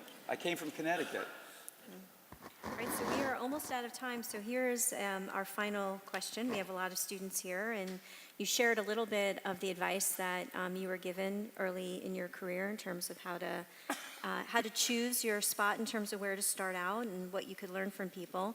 But what is the one thing that you wish someone had told you that you had to figure out along the way that maybe you could short circuit for some of the students here? Well, lessons I quickly learned, there are no secrets.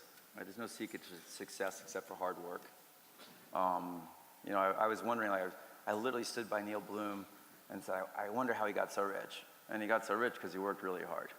And he worked hard. And that's what the beauty of this country. Like all these amazing, we all had the Horatio Alger opportunity. If I think about where I've come from, where I am, from where I came, it was an incredible country. And anybody can do it in any business. I meet people all the time who've made fortunes in things like chain link fence. I mean, it's like I'm a partner at Pebble Beach. There are 132 people there. And the memberships were a couple $1 million each. And when it first came out, we had a partners meeting. And everyone would raise their hand and say where they went to school. And I'd say half the universities in the room I had never heard of. Right? And they're all, billionaires, really rich people. So, and they all made money in amazing ways in this amazing country. So, and then be careful where you set your goals, because you may achieve them, which was told to me. Now I just saved you $60,000 a year for Harvard Business School. So that's about all I learned there. But, a guy said, be careful where you set your goals, because you may achieve them. And I think that's really true. And it's kind of for companies, for CEOs, it's where you set a budget. Like, how do you make a budget for your people that's reachable or not reachable? Do you set a goal, a deadline for a construction project, and a timeline that's achievable or not achievable? Do you hold them to it? I think, how do you motivate people? How do you do leadership? I think, and I'd say that my finance, here's my other HBS class, is the last class of entrepreneurial finance, which I actually couldn't get into the class, but I went to the last lecture. And the professor still is at Harvard, Bill Salmon. And he said, the key to success in your life is find the freight trains in your life and get on them instead of in front of them. So, and it haunted me for years after I left business school. And that, at that time, was the compounding of capital. And in passive hands. It was the pensions moving into these asset classes. That was one of the freight trains. Today, you'd say revolutions in healthcare. What's going to happen to healthcare? How is it going to impact real estate? Things like AI, big data, making smarter, faster, bigger. I went to sleep when I was 25, terrified, and I go to sleep at night today, terrified. And I'm terrified I'm just going to get run over by somebody doing what we do better than we do it, using big data that we don't use. And when we underwrite apartments, we have 120,000 apartments. We have apartments everywhere. We know exactly what the expenses are going to be. I have better data than you do, and I can see it from yesterday. I don't have to guess. That doesn't mean I'm right. I just have better data. I have to make a judgment call with that data. So, and I think also, as having done this for so long and having a lot of people making a lot of money that work for us, we have a couple, depending on how you count, we probably have between 1 and 20,000 people in the group today. Make sure you understand the difference between being lucky and being good. And we all want to be lucky. It's so much easier to be lucky. But just recognize when you're lucky and when you're good. And if you make a lot of money on something and it was a windfall, just enjoy it. But it's really important to be good. I consider 1 Hotels being good because that came out of thin air. And we created, if anyone saw that fairly rundown hotel, the Gansevoort, before and what it looks like today, that's almost a miracle. So I think that's good. I think we did good. And I think sometimes we get lucky when cap rates drop, and we're not responsible for interest rates. Like, we don't do it with the interest rate curve. We just get lucky. That's okay to get lucky. You set yourself up to get lucky. Luck is when preparation meets opportunity. So with that, I am totally done. And I am so anxious to see if I get quoted on any of this stuff. So you won't see me for the next 5 years. So this is the last speaking engagement I'm doing. So I can't help myself. I should not have done that. Anyway, I've stayed out of politics, basically. On TV and stuff, I've stayed out of it. And I don't think there's a lot of upside. And like I said, you need Trump to succeed. You want the President of the United States to succeed. But I'm an environmentalist, so how can I like that part? And that shocked me, right? This is a man who wants to be great. It would have been so much easier to go to the center. Yeah. But he would have lost his face. So, and I think we want him to win. So I wish him well. And thank you all for coming out today.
Ladies and gentlemen, we're about to start our program.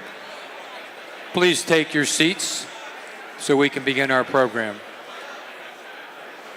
Those of you who are outside, please proceed back into the ballroom and take your seats. We're about to start our program. Thank you.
Good afternoon, ladies and gentlemen.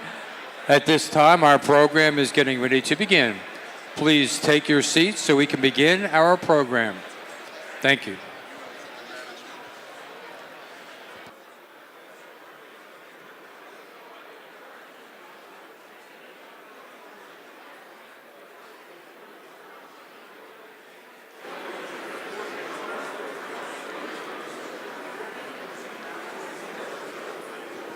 Good afternoon. I am Rudy El-Houri, Dean of the School of Architecture. I'm delighted and honored to be here today to represent the school. Undoubtedly, without the tireless efforts of our dedicated faculty, our MRED Advisory Board, our Board of Trustees, our generous sponsors, none of this would have been possible today. So I'd like to express my sincerest gratitude to all of you for your continued partnership and collaboration in making our annual conference such a success. It's getting better every year. I especially acknowledge the great support of the MRED Advisory Board and John Somberg's leadership as a chair. The hands-on involvement of our board members is essential in shaping the experience of the student. We appreciate their mentoring, guest lecturing, their involvement in capstone workshops, and their commitment to providing internships and jobs to our students. The program continues to flourish. We have alumni working in prestigious firms nationwide and have leading institutions around the world interested in partnering with us on a variety of projects. Actually, this year is particularly exciting for the School of Architecture. We officially dedicate 2 new buildings, the B.E. and W.R. Miller Build Lab and the Thomas P. Murphy Design Studio building that will feature state-of-the-art technology, robotic arms, and all the exciting new toys that are transforming the construction industry. We also launched our new Masters in Construction Management with the help of founding board members Bob Miller, Dan Whiteman, Tom C. Murphy, and Brad Melzer, who are in attendance here today. And as we look forward to our upcoming Smart Cities annual conference, it's exciting to witness all the new development, design, and technology that have revolutionized the commercial real estate landscape. Technology is developing into both a driving force and disruptor in our industry. So I'm pleased to now introduce Doug Bowen of Clarion Partners, who is very interested in technology and its disruptive effect in many industries and real estate in particular. Doug is a senior portfolio manager and senior advisor of Clarion Partners. He has been the senior portfolio manager of Clarion's series of opportunistic funds, overseeing the executions of the full range of value-added and opportunistic investments. Doug joined Clarion Partners in 1986 and began working in the real estate industry in 1982. He is a member of the Miami Business School Real Estate Program Advisory Board. Clarion Partners is one of the largest privately owned real estate investment management firms in the United States, with $37 billion in total assets and under management. We really thank them for their sponsorship of today's conference. Now please join me in welcoming Doug to the stage.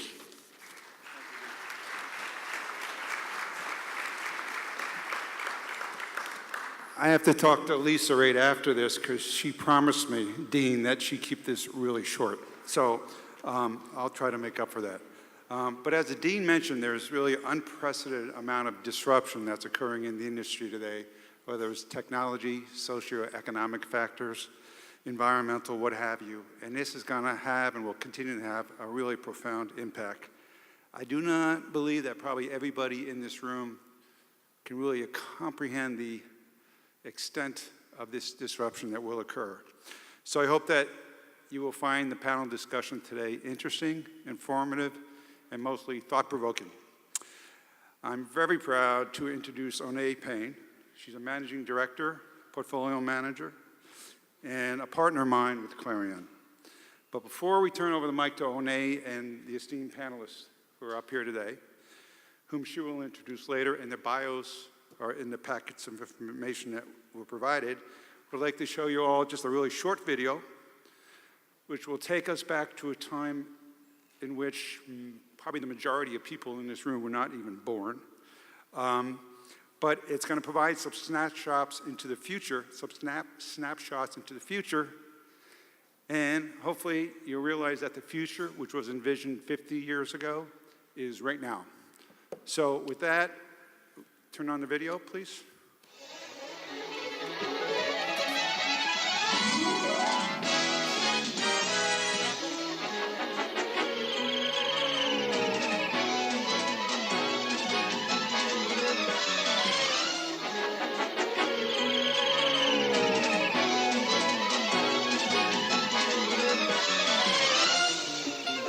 Meet George Jetson.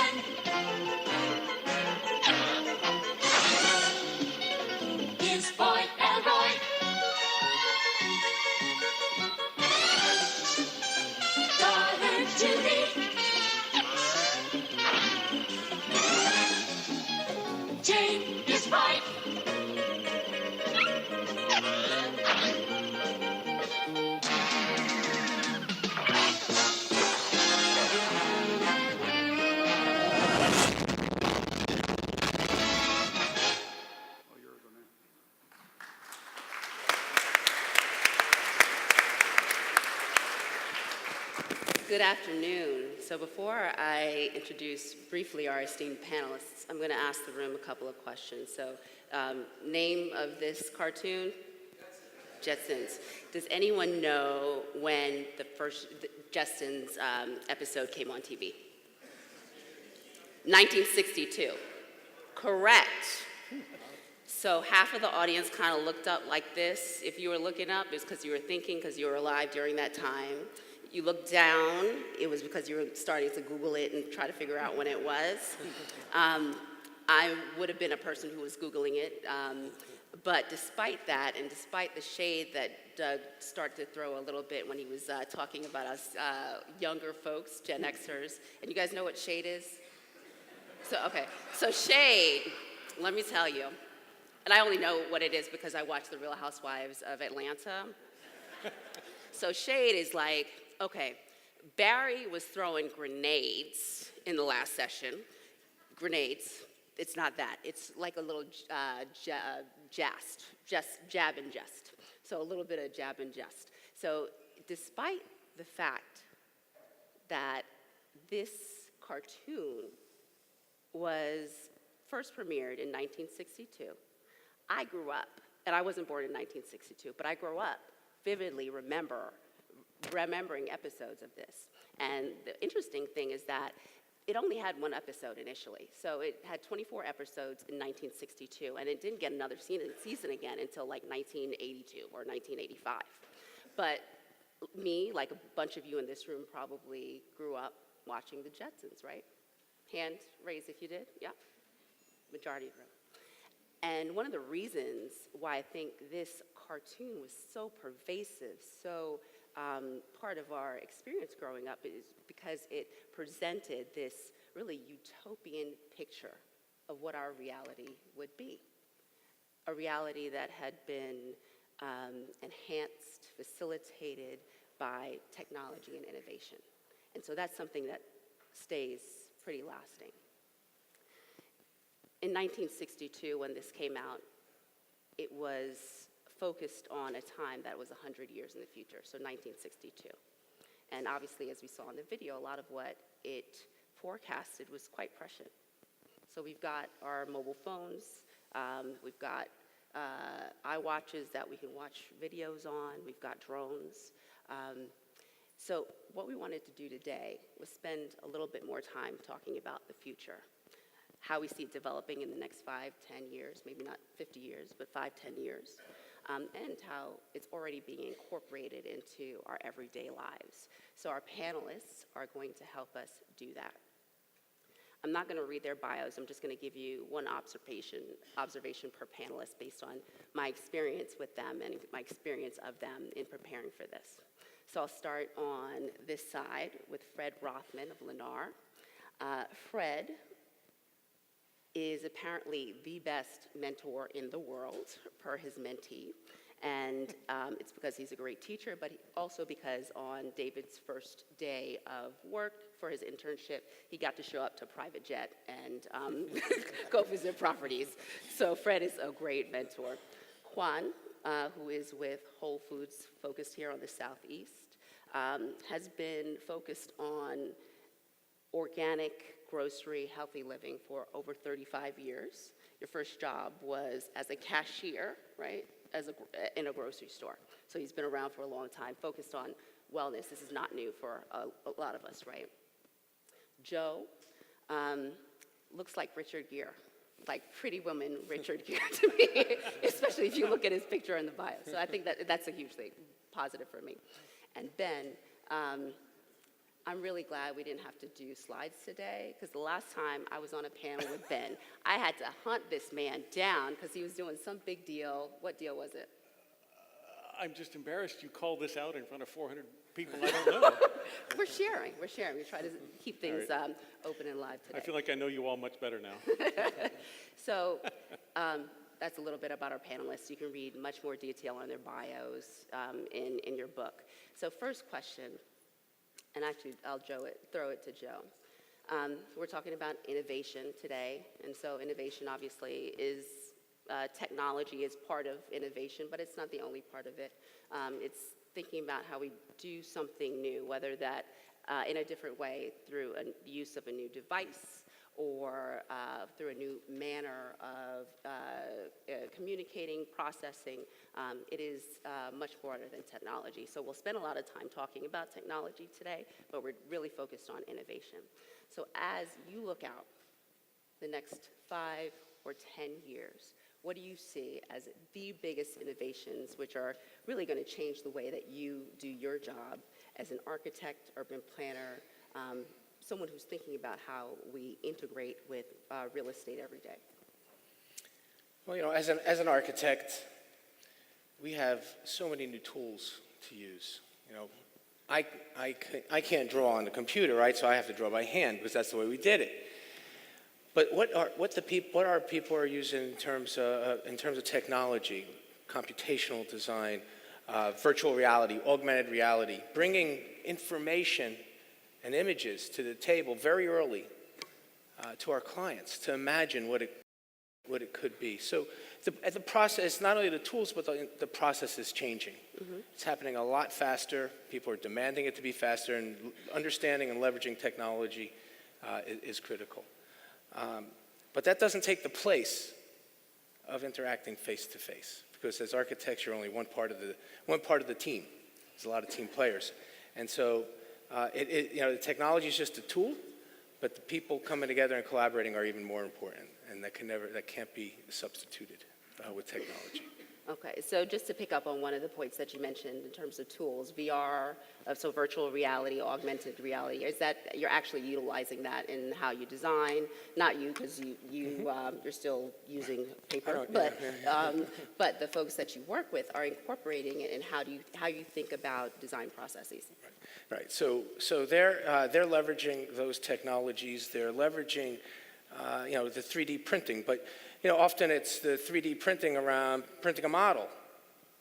But we've been part of a team in the Middle East, and I feel my mic falling, but we've been part of a team, and we've an inventor in China of a 3D printer that's very large. Mm-hmm. It's about 25 feet wide, with an engineer.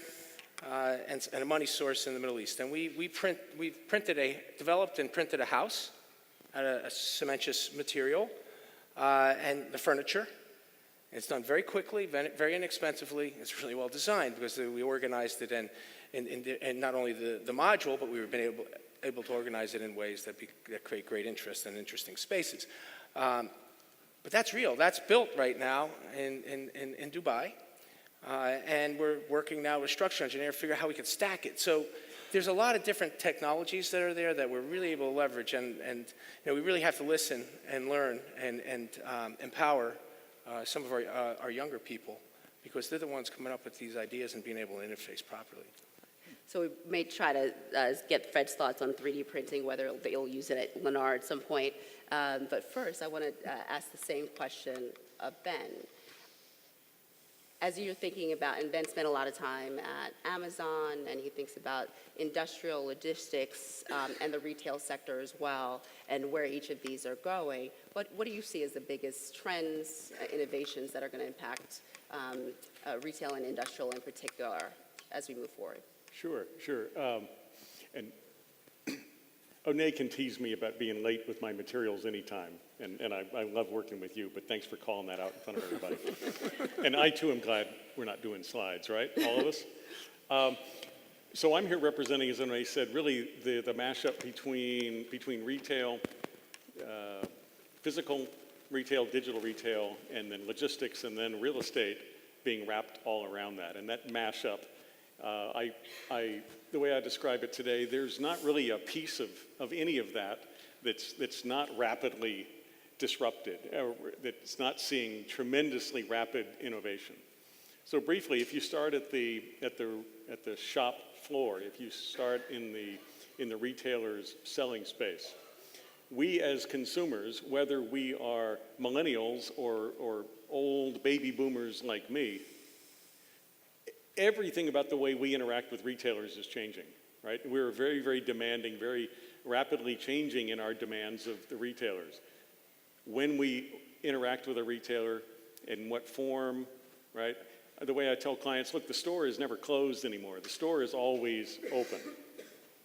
So retailers, as they scramble to offer an engaging, compelling experience for this omni-channel shopper,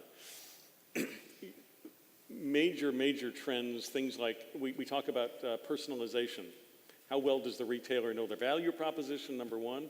And almost as important, how well does the retailer know the consumer so that they can be tracking data and then pushing personalized offerings, personalized promotions and services based on all the shopping data that they're able to capture from each one of us.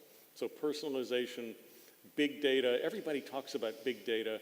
We're just now finally seeing really powerful applications of that when it comes to retailers tailoring an experience to shoppers. The technology around magic mirrors, it was briefly shown up here in the clip. Just the explosion of all of us buying apparel now with more confidence online. And then if you raise it up one level, everything that happens that's changing on the shop floor directly impacts what happens in the supply chain space, in the logistics real estate world. And if we have time, we'll delve into a number of specifics around that. But between the transportation, between buildings, between DCs, between stores, transportation home, that last mile piece, and then what happens starting in international markets headed all the way to distribution centers here in the States. Every bit of that is in the midst of disruption. The technology is just blindingly fast in how it's moving. One follow-up question, and this is actually from Juan on one of our calls. He said, I really want to know whether or not the other panelists think the shopping center will be around in the future, because he wants to make sure he has a job, he can send his kids to college, all that. So thoughts on the evolution of retail specifically. Is it going to continue to exist as it does today? I've got a two-part answer. The first is the last part, Onay, of what you said. It absolutely will not exist the way it does today, because a year from now, 5 years from now, 10 years from now, it will be very different. If there's one certainty that I do have, it's that it will change. As some of us were talking last night at dinner, the world of the shopping center, especially a Whole Foods anchored or a grocery anchored shopping center, those days are far from over.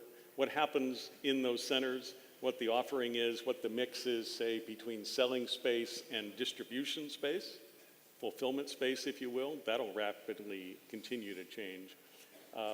But in spite of many of the new offerings around online grocery, for instance, and last mile delivery, I'm still a believer that well-curated, well-planned, and not overly built retail, whether it's grocery or non-grocery anchored, there's absolutely a future in that space. The right answer? Yeah. Very good. Okay. I like it. So you've been thinking about how to modernize and innovate within grocery for a very long time. You mentioned, for example, you've had Wi-Fi in your South Florida Whole Foods for many years. It's not new, right?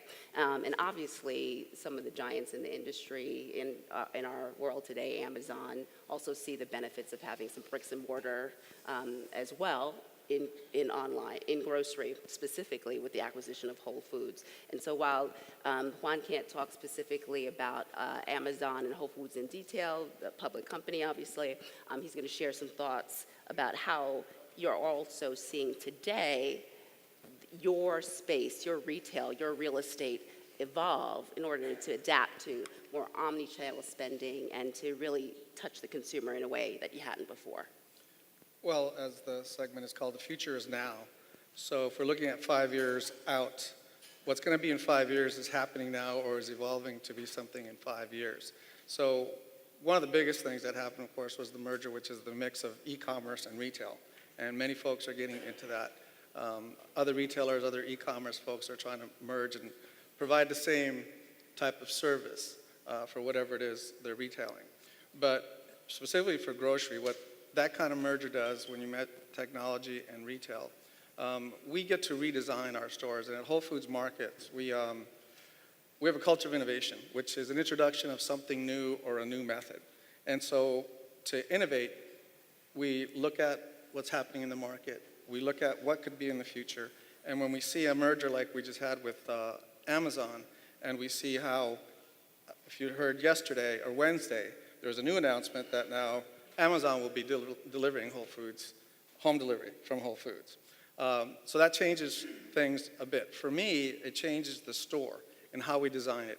We design stores right now, again, using another technology. We use a smart board. We can call up almost anything on a smart board, anybody in the world. We can have slides, pictures. We can assemble a store, and every store is an original design. We just opened up a store in Dadeland January 10th. We opened up a store January 31st in Sarasota, and they're both different but similar. So we know what they're going to look like. So what's going to change for us is now with home delivery and with the driverless car, we saw it on the Jetsons, a bit of a driverless car. It's going to change how people shop. So when I design a store now, say my retail space is 60 and the back room is 40. Okay, that's in the past. Going forward, that's going to be a lot more retail and a lot less backroom space because of the ability to get on-time deliveries, just-in-time deliveries, inventories. And because the shopper is going to be coming in possibly in a driverless car. So what the driverless car is going to create in our parking lot is we're going to have a pickup space. So imagine when you have your driverless car 4 years from now and you go to one of our stores, you're going to want a place to pull in because you're still going to go inside and shop. And your car is going to go park itself somewhere else. And this will affect the developer. You're going to have a parking lot where these cars can park themselves a couple inches apart. And then when you're done shopping, you're going to have a pickup point and you'll call your car and it'll come and pick you up. Those are for still when you come to the store. So I think the driverless car, the pickup points in the stores are going to be very important. And the size of our retail floor and our back rooms will be a little different going forward. Features now, we're already designing stores like that, and we're getting ready for a functional driverless car that acknowledges bicycles and other things that right now it doesn't recognize. But And do you have specific, so for your existing stores, how do you think about, do you need to adapt the space, the ingress, egress, in order to consider driverless cars or? Yeah, it'll change the parking configuration within a shopping center. We have currently a 5-to-1 ratio is what we look for in our stores to parking.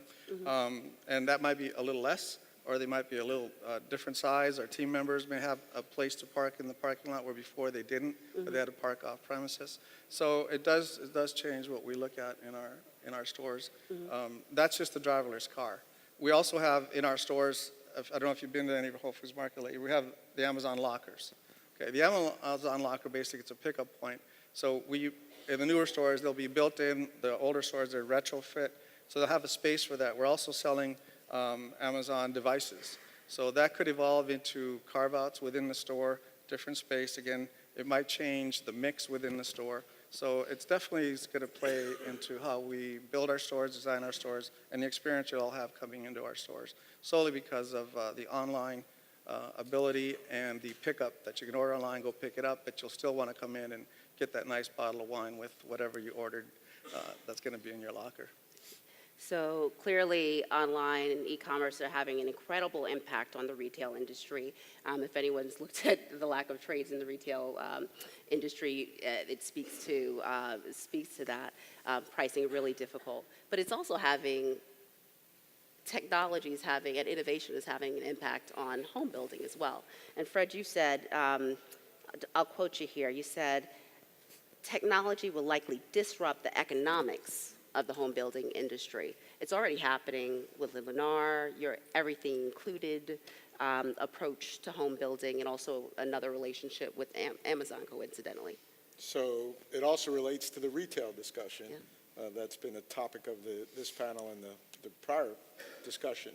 So technology in the home building world is taking place in a couple of ways, some obvious and one dramatically unobvious way. The obvious is the connection between technology and home building. The smart home, which has been discussed for 25 years, is finally becoming smart. It's finally taking root, and the entire fabric of the product that's put in a home is changing because it's all being impacted and placed with devices that are currently being picked up by technology. Now, most people don't realize that, but virtually every new product in your home has some form of device, currently dominated by the Amazon Alexa world. Apple just announced its product. But, George Orwell's world is here today. A lot of what you say in your home may already be be being picked up.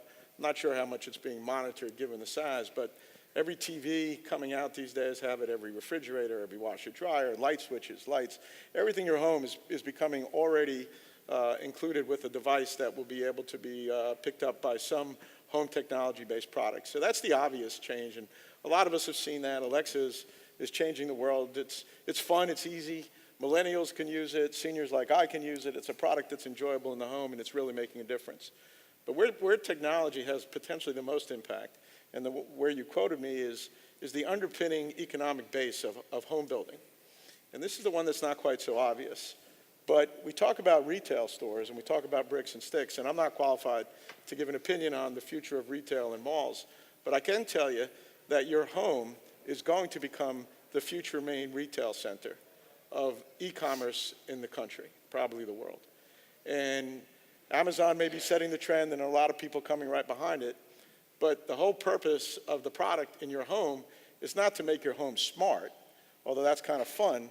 The real purpose is to give you access to retail in your home, sitting on your couch, in your bathroom, cooking dinner, watching TV. You'll have a 24/7 ability to order whatever you want from wherever you are in your home. And that is the real fundamental change of technology in home building. It's going to change the economic underpinning because the value of a home may no longer be the bricks and sticks that it takes to build it.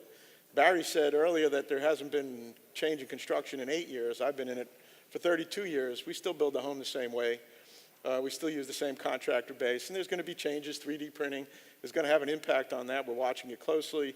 3D technology is impacting that. But those are, right now, those are potential changes and not really identifiable. We're watching them, they'll come. But the fact that your home may be worth more as a retail center than it is for us to be able to build it and sell to you is really a fascinating economic aspect of where the world is moving to. That the ability to make money off of what's sold in your home as opposed to actually building and selling the home is really a transformational approach to or impact that technology is having on our business. And it'll certainly not take away from retail. It probably make retail more desirable because I think, and I watch my children, I've got 2 millennial girls who love to shop on the internet. I can't remember the last time they were in a mall, but all I know is my younger daughter who moved back in with us when she graduated, there's 6 Amazon packages a day on my front porch. And of course, designing homes to receive those packages, right? The same thing, multifamily. That is going to be a little bit of a change in our home design where you can secure those packages. But she'll order 6 packages in a day, and 5 of them go back the next day. And then there's 6 more the next day, and 4 go back the next day. Hopefully 7 go back the next day, considering I'm still paying. But you know, for the next generation, that's what they're used to. And they're used to ordering 3 different size shoes and 5 different size dresses, and they try them on, they don't like them, they send them back. I still don't send anything back. So I can't order until I get used to it, and I'm sure a lot of you can relate to that. I get something, it doesn't fit, it doesn't work. Hopefully it goes back in a month. But for that next generation, it's the next day. So how you use your home and the economic underpinnings is really the fascinating aspect of where the world's going to be moving in the next few years for technology. So one of the things you just referenced in terms of online shopping and being able to get all these packages at the touch of the button effectively within a couple of days is the logistics really that's involved with that. Mm-hmm. So we know that getting the packages to the consumer within a couple of days is now the expectation, right? On the reverse, though, reverse logistics, pretty expensive. So we're still trying to figure out, and retailers are really still trying to figure out how to do this from a standpoint that actually makes economic sense. Can you talk a little bit about the reverse logistics and economics that support it? Yeah, statistically, and actually the statistics aren't quite as bad as in your family, Jeff, but about 30% of what we buy online nationally gets returned, and that's about 3x what we buy in stores, physical stores, that gets returned. Tell your family to revert to the norm. Get back down to the 30%. Yeah. I know in my family it's the same. I'm bumping the average up too. But look, the media industry for the most part, and we in the development, the real estate business, we're also focused on from a retailer's perspective, the downflow or the flow to the consumer. So it's absolutely now a question we all need to be paying more attention to, and that is this exploding business It's growing at 15 some odd percent a year, very, very linearly at the same rate online sales are growing. We've got this backflow. Now, if you're a retailer, the most important goal you have as handling returns is, do you have the technology, do you have the systems to get that returned item back onto the shop floor or available for online purchase just as quick as possible before it gets out of date, before the season passes. And there is used to be sort of a little bit of a boutique industry around returns. But now, as I say, it's exploding. Now, it's not just, do you have people in a fulfillment center that take these things back and ensure that they are in good condition? Can they be put back on a shelf? Or do they need to be sold to a jobber or sold at cents on the dollar? But back to the big data portion, this is a huge opportunity in the return space for smart retailers in partnership with some dedicated, like 3PLs, third-party logistics providers who are specialists in this work.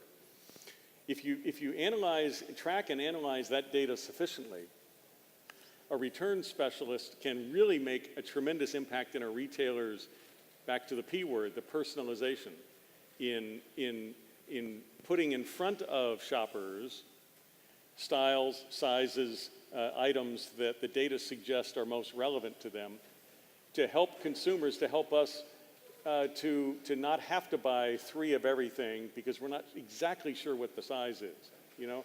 So that collection of big data can inform a retailer being more efficient in guiding sales, which in turn is going to reduce the requirement for returns. But we're a long way from having a very, very efficient, low-cost, high-throughput returns process. It's the gift that keeps on giving, and it's the price of expansion in this business. So we may be a long way from having figured that out. We may also be a long way from driverless cars, going back to that discussion, may or may not. It's something that you're already thinking about and designing for with respect to parking garages and office buildings and other projects. Share with us a little bit of the thought about how you're trying to adapt for the possibility of driverless cars being an everyday tool that we utilize. You know, I think this is a really exciting topic because it's a huge disruptor, and you know, a lot of people we talk with, I don't think they feel it's that close and we don't have to worry about it yet. But it's very close, and a number of our clients are enabling us to have that dialogue with them and design buildings and spaces, and as we evaluate existing buildings for repositioning, and we're starting to understand this and share that. You know, there was a good article in the journal the other day, which was on doing away with the garage. Goodbye to the parking garage. Well, you know, there's 500 million parking spaces in the U.S. right now. I think there's about 325,000 people. Not all of them drive. Not all, but in Houston alone, there's 30 parking spaces per person. So the driverless car and the combination, and that along with ride sharing, which we are in the sharing economy. I mean, we heard earlier about some of these things that are happening now with whether it's Airbnb, Zipcar, co-work space. The millennials are used to sharing, and the same thing with the car. So I think this is big. By 2025, the ride sharing will be the dominant form of transportation. By 2020, ownership will have peaked in cars. Right now, between ages 16 and 24, kids aren't getting licensed. The application for driver's license have dropped. Things are changing, and so understanding, what can be done with parking is really important, and how that can be transformed and transitioned. So, if we're designing a new building with parking, it may not get built. It may not be finished and occupied for 3 or 4 years. Getting really close to really transitioning. It's going to become irrelevant maybe before it's even built. And so there's a number of projects that we've worked on, a few that are actually built, where we are looking at that parking and I'm trying to understand the premiums and the return on investment for converting, being able to easily convert, less in an efficient way, cost-effective way, but be able to convert it to some other use. And so we really need to be thinking that. Just think about all the parking around airports, all the parking in the shopping malls. As shopping is changing. I mean, What happens to that if the driverless car comes to be? So, you know, I mean, we've heard already, you know, we really got to think about, I think it'd be great, because what it's going to do is, you know, the focus isn't going to be around cars. I mean, for the last 100 years, it's all been the streets, our environments have been built around cars. And I'm hopefully personally you'll be okay able with that. I drive stick, so I like that too. I love it. Yeah. So you'll still be able to do that, but you know, other people are going to be able to leverage it. You know, we're going to take back those streets, and for the people, I think that, you know, as our environments, as our cities continue to grow and get much more dense, it's happening all over. It's getting more congested, more polluted. It's really hard to navigate. The quality of life is dropping in these cities. You know, this may be a blessing. When we won't have as many cars, the cars will be able to drive closer together. They'll be able to park closer together. Many of them will not park because they'll be in motion constantly because they're shared. We'll be able to get some of our, you know, some of those lanes back. I mean, Times Square, it was impossible to walk in Times Square, you know, 15 years ago. Still hard to, but I always had to walk in the street because I couldn't. There's too many people on the sidewalk, and then they took 2 lanes back for people. That was before driving, so it can work. You know, it'll become, you know, part of the infrastructure that will then get converted to people. In terms of what may happen maybe at the airports, or even at the shopping malls, we'll find different uses. You know, maybe it'll be housing, much more mixed use, creating better environments, walkable environments, mixed use. You'll see more, you know, more hotels at the airports, maybe. And certainly you need more space for, you know, drop off and pickup. So you brought me to a point of transition, actually, where we talk about the potential negative impacts of technology, of innovation, right? Monitoring it so that what has been a utopia doesn't become a dystopia. So I'm not sure if any of you guys know, but there was a reboot of the Jetsons last year. It was in a comic book series that DC published at the end of last year. And the comic book explains why the Jetsons lived in the sky. And it was because of a glacier. It was an environmental apocalypse. So Americans, I think they're Americans, had messed up the world and the Earth surfaced. And they had prepared for messing up the world, so they had developed space stations, and then they came back to live in the upper atmosphere once the mess that they had done had been dissipated to a decent extent. So it was actually a dystopian kind of living. As a side note, they'd also modernized the cartoon where Jane has a job. Very cool. She's a NASA scientist. She goes into space every day. She works. It's diverse. There were no brown people in the Jetsons in the 1960s, but the son is now dating this Asian American woman. Judy's at the job, and there are brown people around. So it's very cool from a modernization standpoint. But going back to apocalypse and pre-apocalypse, how are you guys thinking about kind of the other side of the coin and how we as a society have take a sense of responsibility and look at what we need to do in order to consider the environment? Fred, we talked a little bit about solar panels and the potential that they have from both an economic perspective as well as an environmental perspective. I thought you were going to blame us for the Jetson problem. As a developer, I didn't know where that was going a minute ago. So let's get out of the dark realm and back into the green realm here. So, you know, technology in your home and your impact on the environment hasn't had a lot of progress. It's really one of the more disappointing elements in my life as somebody who's dedicated himself to home building, and even our company where we're focusing on new technology all the time. The consumer regularly espouses a desire to do good in the environment, but we have a disconnect between a desire and a willing to pay for it. You know, and the hybrid car is a classic example of that. Few people bought the hybrid, But yet, when the electric car came out as a economically viable, fun option, it's been exploding. The hybrid, people did the economics and said, well, I got to pay more for the car, I'll never make it back in gas, and it wasn't all that successful. That analogy holds true for home building, where most of the product that's been developed is costly and or complicated. And we see with the consumer, people don't want to invest in something, A, where they've got to pay money that they can't see the return, and B, it has a complication to it that could add to their drama of their life and their home and cause more problems because it could break. Solar technology may be the greatest example of a failed product, and it's probably peaked. And until it evolves, and we have our own solar company in many states that promote solar, we build 100% of our homes with solar. Here in Florida, the irony, the Sunshine State, has one of the worst solar recognition programs in the country, and that's purely economical.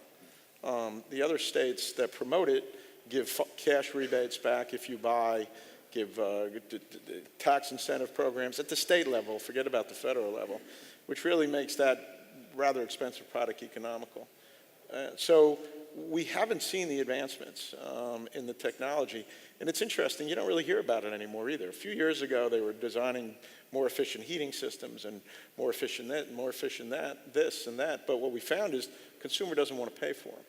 So until we get it to a point where it's economical and easy, we're going to struggle with economic advancements getting green in your home. You know, one area where it is promising, and we hope that it'll evolve to the point where it makes sense, is Elon Musk is developing the battery to store energy, which could be transformational for the home energy unit, because one of the problems with solar is it's got a very short shelf life once you use it. So economically, it's very hard if it's dark or you have a couple of days of rain and you're back on the grid, the economics don't work. So that's one advancement that's coming. Clearly, everybody I'm sure is aware that he's doing a fabulous job of developing that, and kudos to him. And the second is solar itself. Most people also don't like things that aren't aesthetically pleasing, and panels on roofs to many people are offensive. And we struggle with that. You'd be surprised communities have tried to outlaw that or restrict it. HOAs, famous Florida problem, have tried to limit where you can put solar panels on a home. So, you know, you have all of these counterbalancing, fighting treatments. The one advancement that's coming in that is solar-powered or solar-generating windows.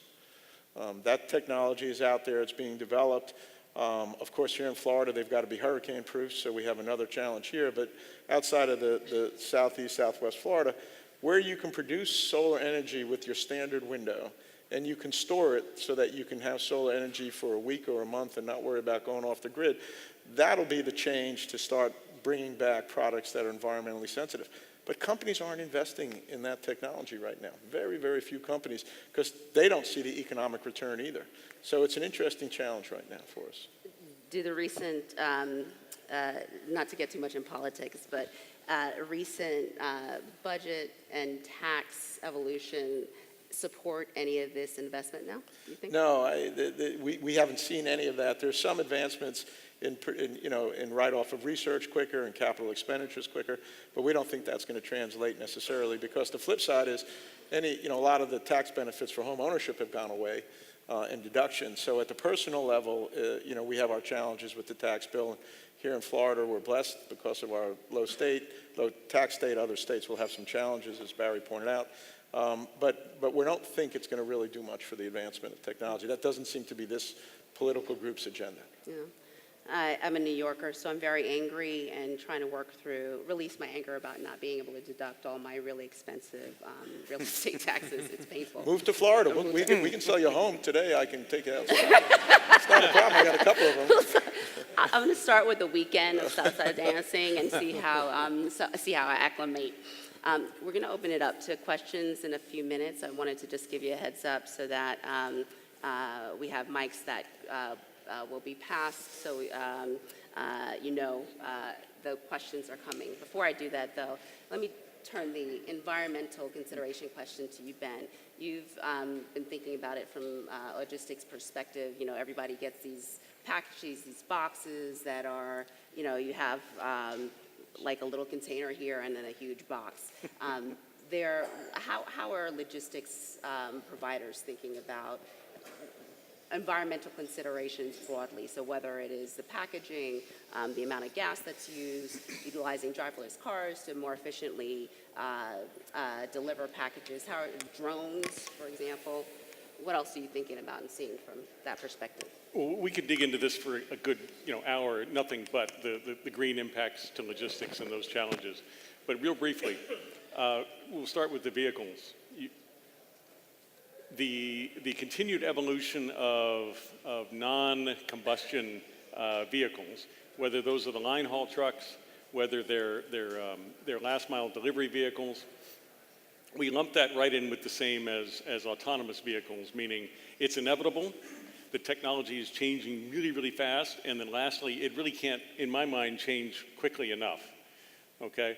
With the explosion, with the almost $500 billion of online sales in the US, that's a whole lot of brown boxes going around. And the scenario you described, Onay, with a little bitty item and a great big box, Juan's new parent company calls that grotesque. That is an absolute miss. There's nothing that's sent through the parcel delivery business more and is more expensive than air, right? So it's the constant search to try and make those packages the most efficient as possible.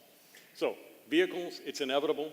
Smarter and more green-friendly packaging, absolutely. All of us who are, and statistically all of us in the room are this way, we've got a ton of boxes that come every week. No matter how efficiently those items are packaged, it's inevitable that we got a whole lot of corrugate. And I sure hope that we're all living in markets that are recycling that corrugate. And if we're not, talk to your councilman, talk to your mayor. That's just inexcusable in today's world that we're not recycling corrugate. But that's when deliveries go one way.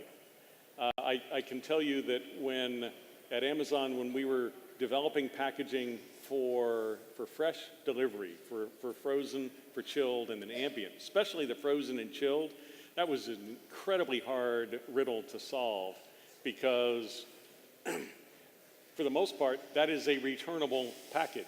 So if it's a reusable, returnable package, how do you get it from the consumer back to the retailer, back to the shipper? And those of you who get online grocery deliveries, there's a wide range of those packages, the totes, the insulated totes, different things like that. We'll see more and more innovation about how to do that smarter and cheaper. Within a distribution center, within a logistics center, IKEA is a tremendously great example of a very, very committed green passion company. If you go into an IKEA distribution center, okay, the big massive buildings they're continuing to build around the country, they have their own proprietary pallet. They have a biodegradable, a green pallet. They're not using wood. They're almost worldwide now using this green-friendly recycled fiber pallet. So, great example. Wood is expensive to move around. Those pallets in your grandfather's distribution center, they're reusable, but they're a pain. They're expensive. They're a hassle to flow back to a distribution center, to move through a distribution network. There's no end of opportunity for us to get in the industry better and more efficient. Similarly, there's no end to we as consumers beating on retailers for efficient packaging, for recycled fiber and packaging like that. So keep the pressure on companies like Amazon, on Apple, on these retailers. They've got to get better. And the good news is there's great opportunity to get better at it. So innovation doesn't happen on its own. We have a voice in making that happen, right? If there's an economic reason to innovate. If there's an economic reason. So we got just about 10 minutes left. I want to give all of you an opportunity to ask questions. Any questions from the audience?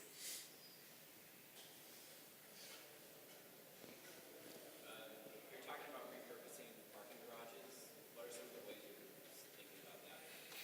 So Repeat the question. the question was, how do we repurpose parking garages? You know, if it really depends on the garage. We've studied 4 typologies, whether it's below grade, above grade, freestanding parking. Yeah, freestanding parking garage, existing, may not pay to repurpose it. It may pay to just take it down. If in existing, well, for example, below grade in urban areas, those are probably the toughest to repurpose. So what do you do with that? Well, that last mile distribution, they're ideally located. And, you could take out a slab or 2 below grade and use it as a distribution center. You know, with driverless cars, you can't have a data center that's 20 miles away because the decisions are instantaneous. So maybe there's going to be many data centers that are going to be needed throughout our cities. And that may be a purpose. As we're designing new garages, we did a building in Cincinnati, 2 levels below grade, 3 levels of parking above, ground floor retail and entry experience for the office building above that. The 3 parking levels above grade, those are 13-foot slab-to-slab heights. They're flat slab. They have a speed ramp, which is the narrowest ramp we can have, just to move cars, not to park on those ramps, just to move them. They're strategically located, could be in the middle of the building, so when you go in there and transform it for office growth, may become an atrium in that building. So there's things that we're doing. That's built, and that's, there is a premium for that. But the return is much greater and easily transforming. So we just have to think about how we work that. Another problem that we were working with Reebok on trying to figure out what we're going to do with 125,000 gas stations around the country that are in really good locations. And we're just some big ideas out there that we've been working with them on. And so, you go home and at night and you'd go fill up your car with gas and be ready for the next day. Well, maybe you'd go there and maybe you'd recharge yourself. Maybe you put in these Reebok centers, fitness centers, and maybe a team with other brands, and maybe it's organic food that you pick up there. So we're really starting to take a look because these facilities are in unbelievable places. So that's what we're saying is this is so disruptive, and it's touching so many places that with great opportunities. We just have to think about it. We're designing a building, redoing a building in Boston, One Post Office Square. It's in the financial district. It's a building built in the 80s, and it's a little over 800,000 square feet. It's a really good building. Being reskinned, reworked, and adjacent to it is a 6-story existing parking garage. That parking garage is going to come down. We're going to do a 5-story robotic system for parking. You can, with an app, you leave your office 90 seconds later, you hit the app, 90 seconds later, your car's there. But those five floors, 3 of them are easily converted and designed in to become office space connected to the office building, which at the base, would be, it's a very big footprint, but so many of our clients, tenants, are looking for large footprints, those big open spaces, like they would find in a warehouse. So that's happening now, and we have to have those conversations. And if we don't, we're not responsible. We have to have those conversations with our clients. And so, somebody was asking me, well, what would you do with all that below grade? I just told you what I think we'd do with the below grade, but I would take a look at these portfolios with all this below grade space and try and put it together and condo those and buy them all, and because they're not going to be worth much except for certain types of sectors that would make a lot of sense. And so there's a lot of opportunity. You just have to start thinking, people are thinking about it, and it's this is hitting a lot sooner than we anticipate. Futures now.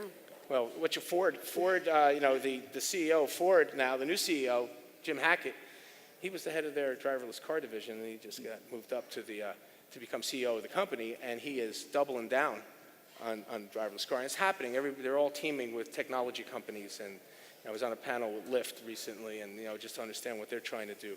So it's happening fast. Arnaud. Question for Juan and possibly Ben can chime in. Picking up on the driverless car theme, have you thought about how that impacts the distribution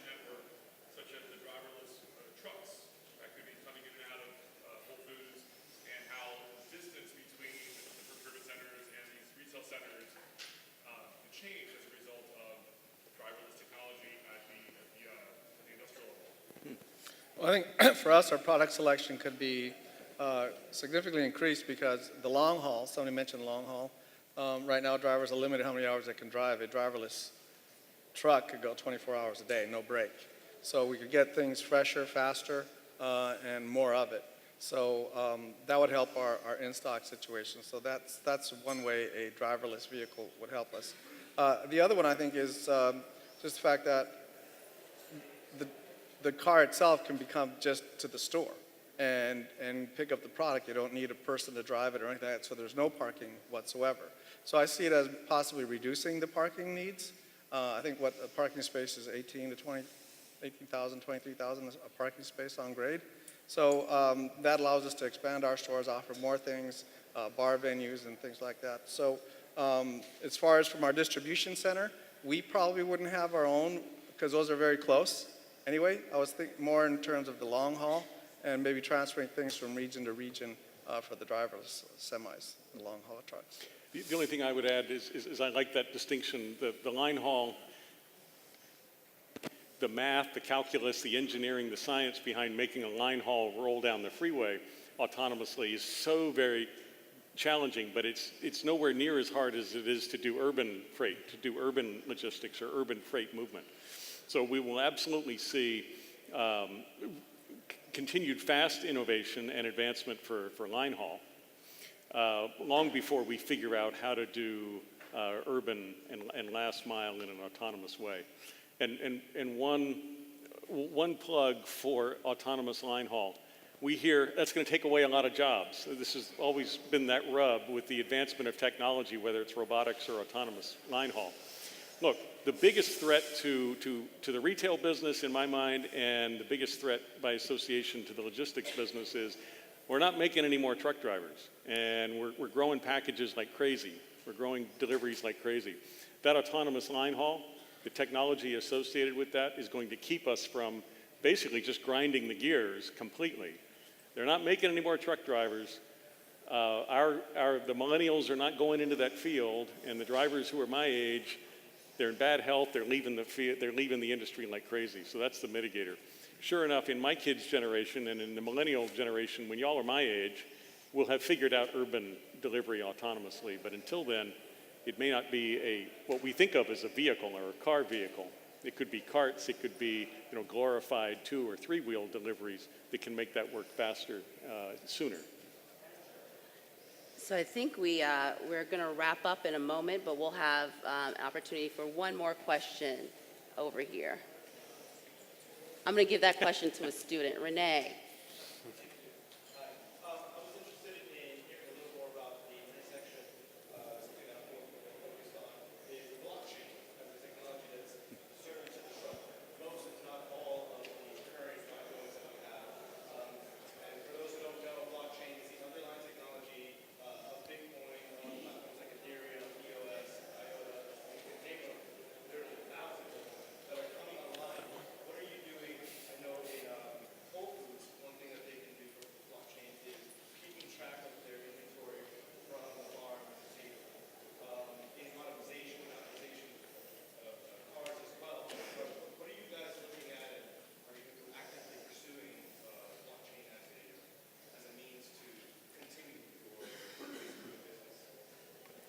Blockchain, certainly supply chain considerations.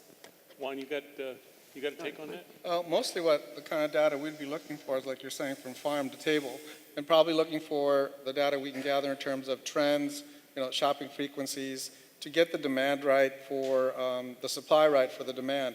Right now, 42% of all things produced in the United States, all foods, restaurants, everything, goes to waste. 42%.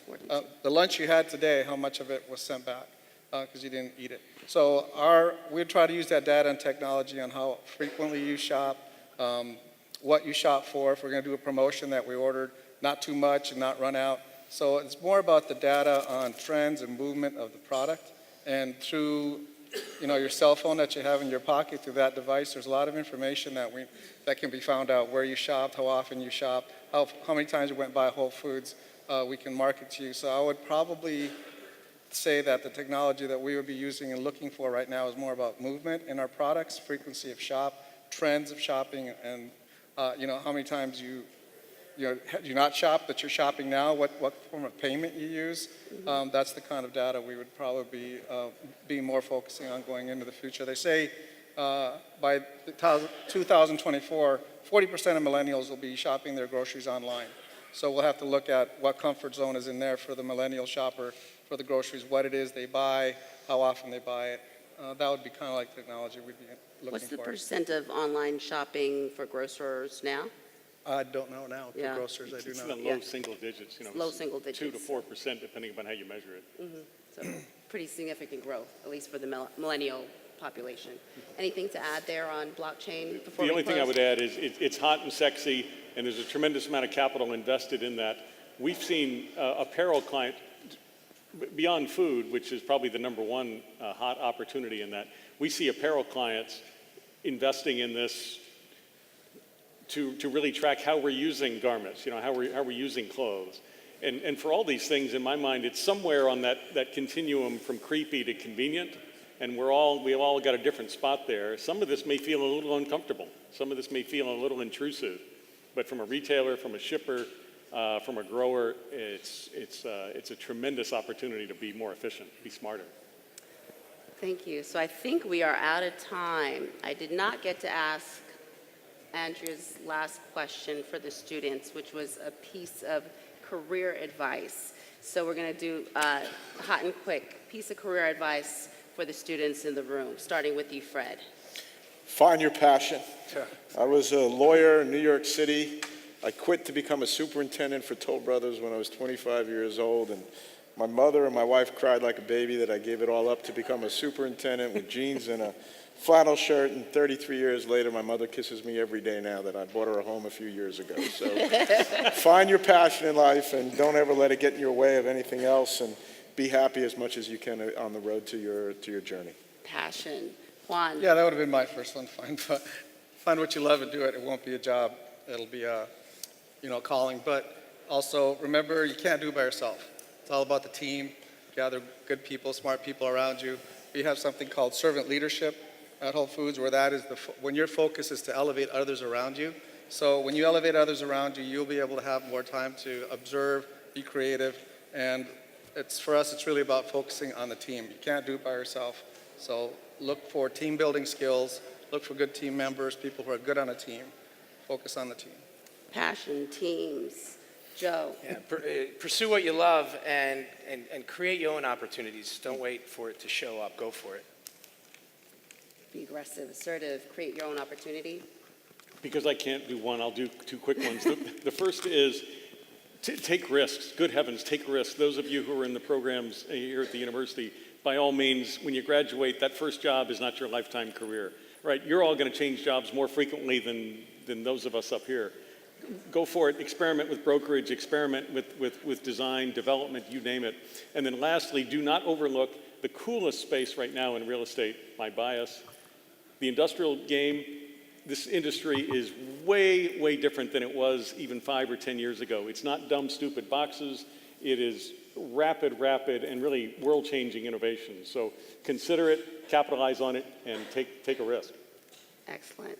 Mine is don't be afraid to fall, just figure out how to get back up. Take risks. Thank you very much. Appreciate your time.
Good afternoon, ladies and gentlemen. Our program is about to begin. Please take your seats and return to the ballroom. Our program is about to begin. Please take your seats and return to the ballroom. Thank you.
Good afternoon, ladies and gentlemen.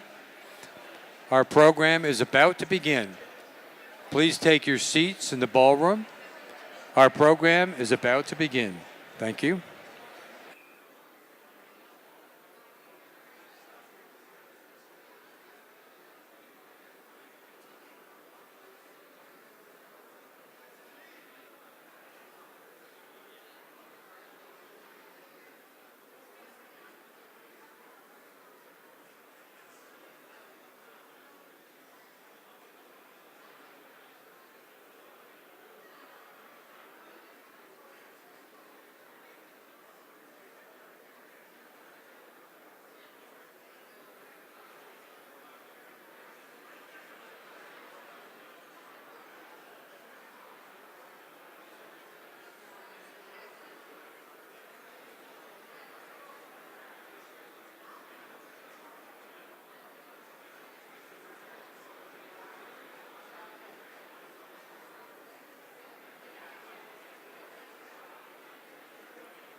Ladies and gentlemen, good afternoon. Good afternoon. Could you take your seats, please? Thank you. Gentlemen in the aisles, please sit down. Thank you. We're going to get the program underway. Apologies for the delay. I'm John Quelch, the Dean of Miami Business School. Delighted to be here. I am just awestruck by the caliber and quality of this conference, and thank you all for being a part of it. this has got to be one of the 5 or 6 most important real estate conferences in the country now, putting University of Miami firmly on the map in terms of real estate. With the leadership of Andrea, let's give that a round of applause.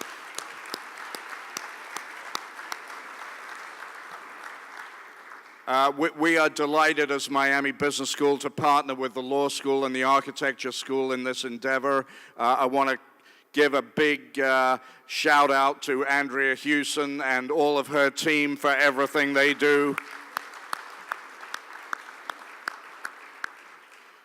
I want to also thank Manny Dezariga and all of the board members of the Miami Business School Real Estate Advisory Board, plus the board members of all of the boards, the other 2 boards at the Law and Architecture Schools as well. Thanks so much.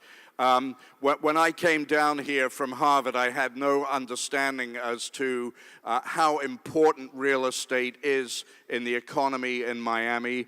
It is fantastic. I have just been wowed by the hospitality of real estate people. You know, I used to hang around with management science guys, geeks, and so on. They just don't know how to have a good time. But I discovered that people in real estate love to have a good time and know how to have a good time. And so, anyone doing anything for dinner this evening? If not, let me know. We have had such a good time down here with all of you, and there's more to come. We are going to make sure that we put the University of Miami on the national and global map as one of the top schools in the world in real estate. It's going to take 4 or 5 years, but we're going to get there.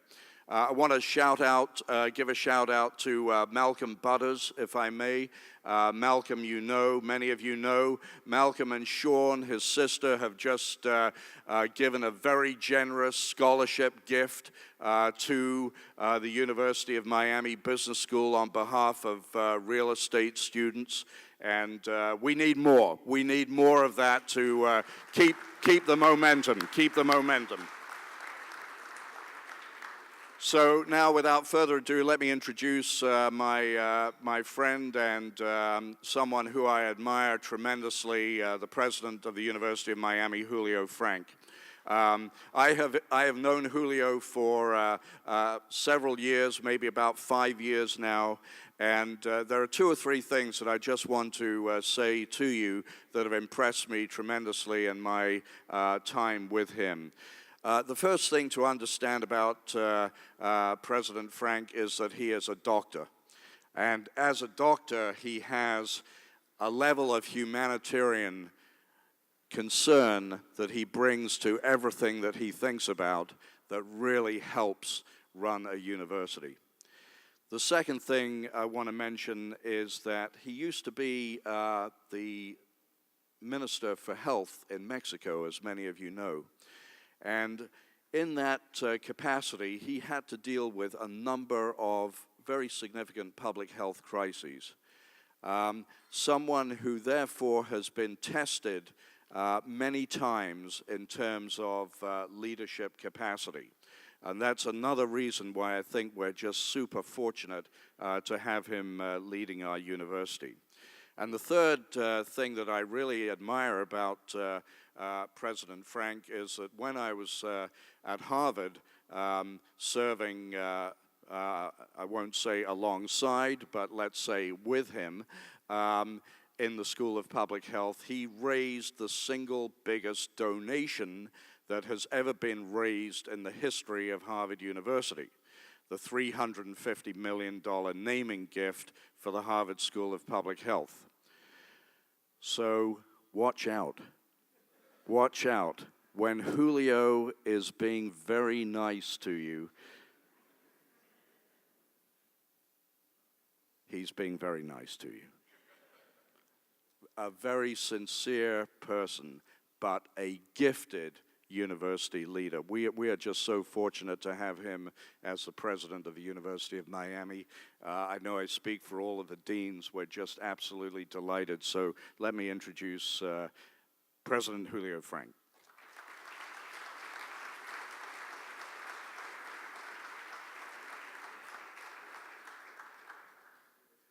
Thank you, John. I don't know how you put together humanitarian and, skillful in shaking up the philanthropic gifts, but I guess it's the secret is to actually have a great program, a great series of ideas, and I think this conference is an example exactly of the huge potential that universities play in convening, in creating spaces like this one to generate a productive dialogue for society. I think in addition to our role in education and in conducting research, universities have this enormous role of convening, of creating spaces where we can disagree respectfully, where we can debate, and where we can chart the course for the future.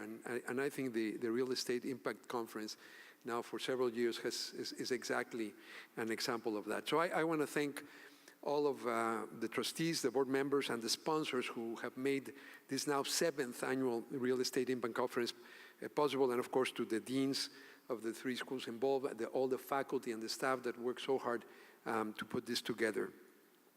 You know, in our South Florida community and beyond, the real estate industry has been an economic engine, and it's actually a major employer of our graduates. Many of you provide internships and mentor our students, so they have all the tools at their disposal to succeed. You share the same dedication to access to higher education that we do, and therefore I really want to start by thanking all of you.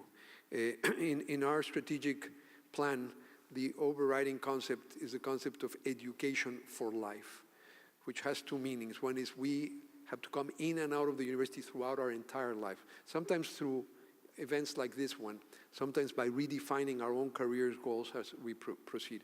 But the second is our current undergraduate and graduate students. We're preparing them for life. We're preparing them to hold satisfying, rewarding jobs, and also to be constructive members of their communities. And those internships and mentorship opportunities that you all provide to our students are very much appreciated because it's really part of that effort. So this conference in particular has been incredibly important in supporting the educational programs of 3 of our schools. This is another one of our strategies, which is to break the silos and have the schools work together. In this case, it's the Miami Business School, our School of Architecture, and our law school. All 3 of them are very much involved and are at the forefront of innovation in the real estate industry. We are very proud of the new programs in the School of Architecture and the Business School that cover both the production and the ownership of commercial real estate. The Masters in Construction Management at the School of Architecture and the Business School proposed Masters in Real Estate Investment will make our students even more competitive in this very dynamic and ever-growing industry. In addition to new programs, all 3 schools consistently offer programs and events aimed at creating well-rounded professionals. An example of this is the Women's Mentoring event coming up next month, and the Impact Investing in Commercial Real Estate case competition held later in the spring. All 3 schools involved in today's conferences have generous boards, each of them, who donate their time, their talent, and their treasure, the 3 T's of generosity. And Steve Witkoff has been a very dedicated supporter of the program since its inception, and the Witkoff Group is a presenting sponsor for today's event. Mr. Witkoff is from New York. He received his JD from Hofstra University. Through very hard work, tenacity, and perseverance, he grew his real estate portfolio and founded the Witkoff Group.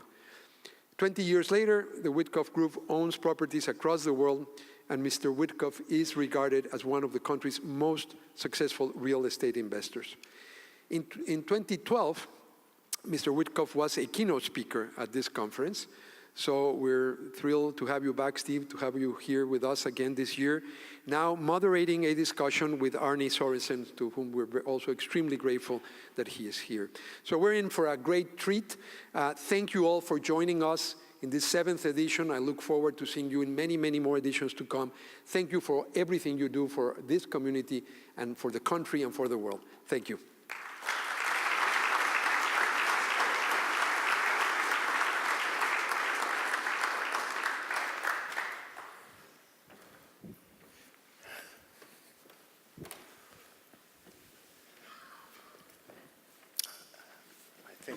Hi, everybody.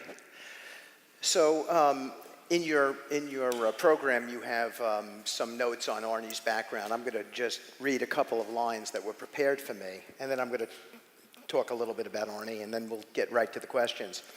So Arnie Sorensen joined Marriott in 1996. He became the CEO of the Marriott Corporation in 2012. Prior to that, he served as Marriott's president and chief operating officer, and he was elected to Marriott's board of directors in 2011.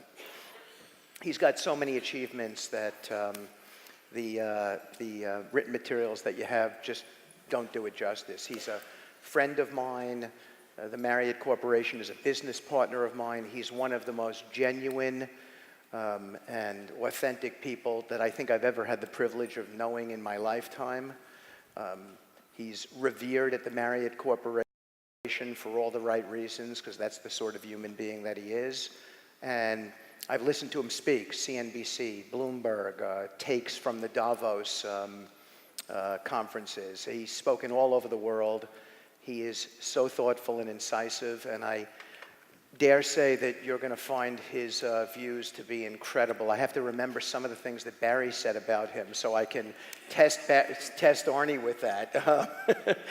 They are good friends, that's for sure. So I'm going to get right to the questions. Well, thank you, Steve. Let me first start, even before you ask questions, just to say what a thrill it is to share the stage with Steve Witkoff, who is a bold real estate investor, and to be with all of you.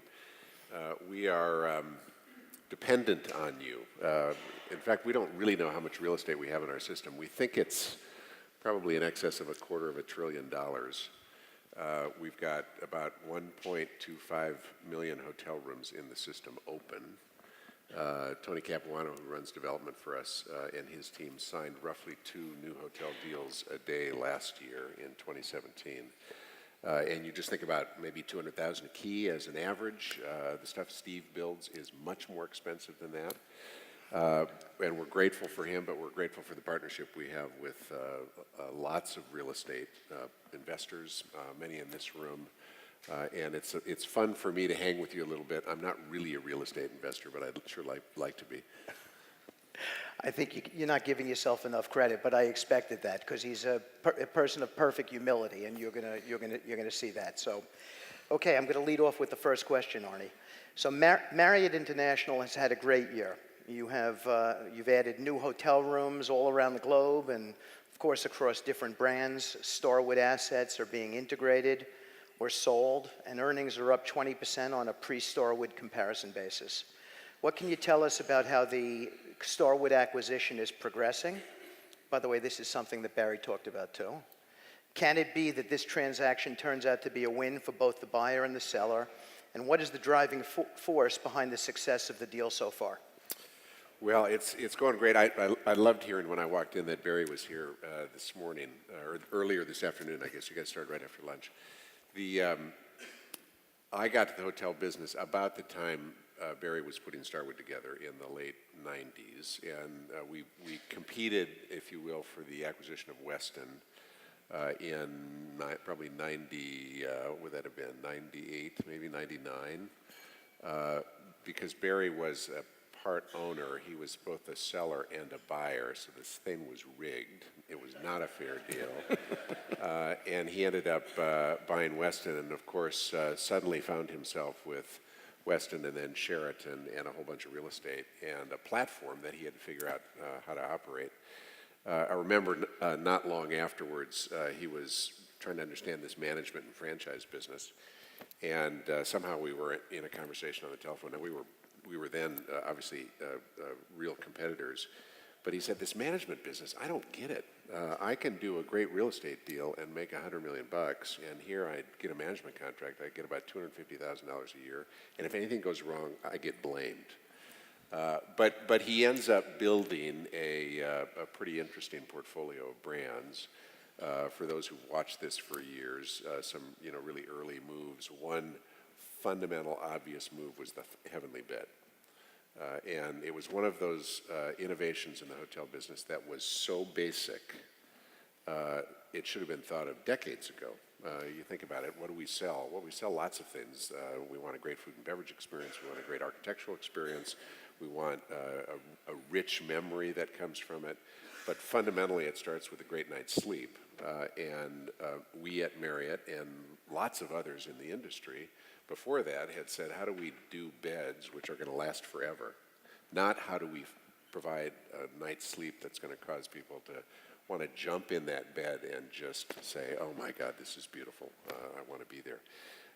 But through that, he came up with something which was interesting. Of course, left it years and years ago. Since he left, we've had conversations over the years about should we buy it? Should we Marriott buy it? Should Barry at Starwood Capital buy it? Should we do some joint venture together and try and buy it together? None of that seemed to make any sense. And of course, suddenly we ended up buying this thing in closing in late 2016.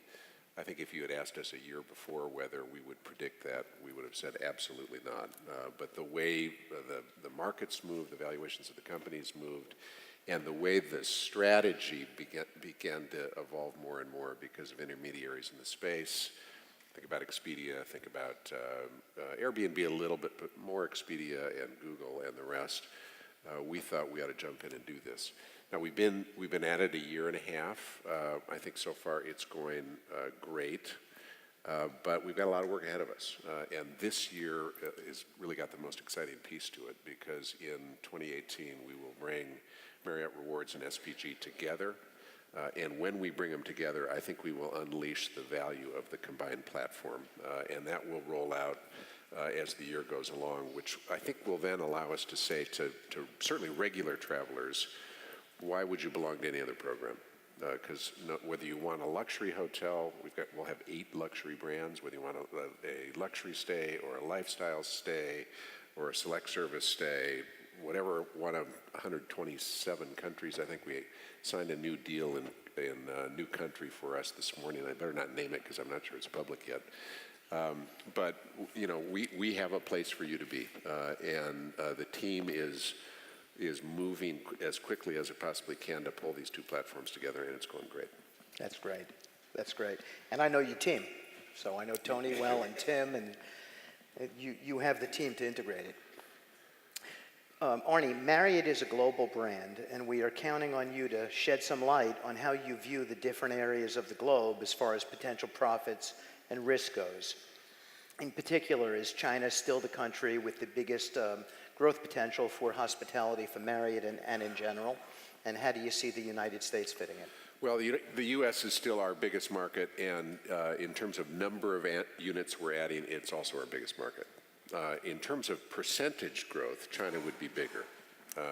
It's big for us already, but not nearly as big as the United States. But it's growing obviously faster. GDP is growing faster. Their use of hotels is growing faster, and so that gives us great percentage growth. I think in the U.S., you know, last year we had. We haven't released our earnings yet. Industry numbers are probably about 2% RevPAR growth or same-store growth in the hotel business. Not extraordinarily exciting kinds of numbers, reflecting a fairly low GDP growth environment in the United States. But because we are travelers, all of us, I think about when I grew up in the Midwest in the 60s and 70s, I suppose, people didn't think about travel as something they had a right to do. It wasn't a necessity. It was a pretty special thing. Now, it's partly my background, but I think it was partly the era, too. Today, by comparison, young people think, I'm going to travel before I save money to buy a car or to buy a house or to get married or to do any of the other things that we were so focused on doing a generation ago. And so it means that even though GDP is not growing that much, we have more and more people wanting to travel, wanting to take their vacations. And so last year, I think in our, 2 hotels a day pace, a bit over 1 hotel a day was signed in the United States, which tells you something about the breadth of opportunity which is still here. The rest of the world, of course, is very different market to market. China is a very interesting place, a very exciting place. We have about 300 hotels open, all essentially at the luxury level. We have another 300 under construction in the country. And what we see in China is strong GDP growth and the government trying to shift their economy towards consumption and away from infrastructure development. We live in consumption. We live in this place about delivering experiences, and so that should be good for us. So, have you seen any good ideas or innovations in any international hospitality market that you are planning to bring back here? What do you think the hotel business will look like over the next 25 years, and how is innovation, or what are the disruptors that may change it? Well, I'm not sure if this is exactly what you mean, but we had our board meeting this week just up here at the St. Regis in Bell Harbor. I've just come from the final sessions of that, and we started yesterday morning with our area presidents from around the world talking about what's happening in each of the geographies. And it dawned on me that when I was listening to the president from the Middle East and Africa, who's based in Dubai, he was talking about food and beverage in our hotels in Dubai, which is a spectacular business. One of the reasons it's spectacular is the only place you can drink in Dubai is in a hotel restaurant. And so I was thinking, why don't we say the same thing in the United States? You can't drink unless you come to a hotel restaurant. Don't you think that'd be a good? I think it's a great idea. It's an innovation we should bring back here. It's interesting that the world is, I think in the last decade or so, we are exporting innovative ideas to the rest of the world from the United States, and we are importing them, and it's starting to happen so fast. I'm not sure we can actually know the origin of some of these ideas anymore. But there are a few that I would highlight, and Steve, you're doing this in the United States today, but the use of luxury brands and hotel and residential projects together is a really exciting tool for real estate development. I don't honestly know whether it started in the U.S. or started abroad, but we see it now taking place in capital cities all around the world, where folks, you've got a big urban trend. So if I can get a residential unit right in the heart of a city, or right in the A1 location on the beach, and do that in a place where there's going to be a hotel nearby that can provide the services and can provide an identity to my residents that I wouldn't have otherwise. Think about what you're doing in Los Angeles. This is absolutely extraordinary real estate, and it makes the value of the hotel and the value of the residential both higher. Yes. I think on a totally different extreme would be modular construction, where we've seen, and this would tend to be in the lower end of the market, and probably derived from Europe more than any place else, but where they have said, let's reinvent the technology for building rooms in a way that allows us to pop up a hotel in 90 or 120 days instead of 12 months, because we can move it in by truck and stack it and screw it together, and we're off. I don't know, where do you think residential and luxury hotels started? I don't know, but I agree with you on the trend. I mean, what Arnie's referring to that we're doing in Los Angeles is an Edition hotel concepted and created by Ian Schrager. I say it all the time, he's a creative savant, and the design is incredible, and it's right at the epicenter of West Hollywood, which is the cool place, and people there want service, and they're going to pay for it, and we see it. It's really quite incredible. But I agree with you. I think you're going to see a lot more of that out there. A lot more of it. Let's hope. Arnie, the last panel spent a lot of time on the forces that are changing the commercial real estate market. They discussed trends in technology, socioeconomics, or the environment. Which of these do you think has the greatest power to disrupt, well, this is a little bit redundant, but to disrupt your industry in the coming years? I'm sure Airbnb comes to mind, and as does the whole OTA business. And how do you plan to turn those threats into opportunities? And does the Starwood merger solve for some of those things? So maybe I could talk about two things. Talk about Airbnb for a second, but maybe start with urbanization, which I would describe, I guess, as a socioeconomic trend. Enormously powerful force, and it is happening everywhere. In the United States, in our cities, in not just the New Yorks, which have always been urbanized, but in cities that historically you would think nobody ever lived downtown. Go to Dallas and Houston as examples. These Texas markets are there Texans here? I should be careful I don't offend anybody, but there's one right here. I brought him with us, all right. By the way. These Texas markets have historically been pure car markets, often truck markets. You know, I want to make sure I'm driving my vehicle in. I'm going to live outside of the city, and downtown Dallas or downtown Houston at night 15 years ago would be essentially dead. And nobody would have predicted that people were going to want to move into those urban cores, but they're happening in big numbers. And people are saying, I want the urban experience, I want to be able to walk places, I want to be able to walk to restaurants, I want to be able to walk to work. Again, part of this may be generational. I'm not necessarily interested in owning a car immediately, or certainly not in commuting with a car. And that changes the way we use real estate dramatically. It creates opportunities, obviously, for much more vertical construction.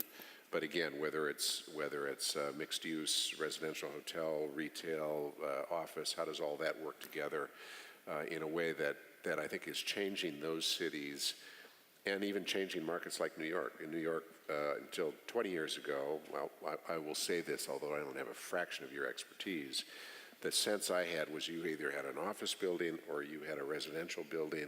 You were still quite dedicated. Now the ground floor, of course, might have some mixed use components, but you are now seeing development which is taking place much more in an integrated fashion, where people are living and working in essentially exactly the same places and using services of groceries and restaurants and fitness centers and the rest, whether they're working or living there in a way that is almost inseparable.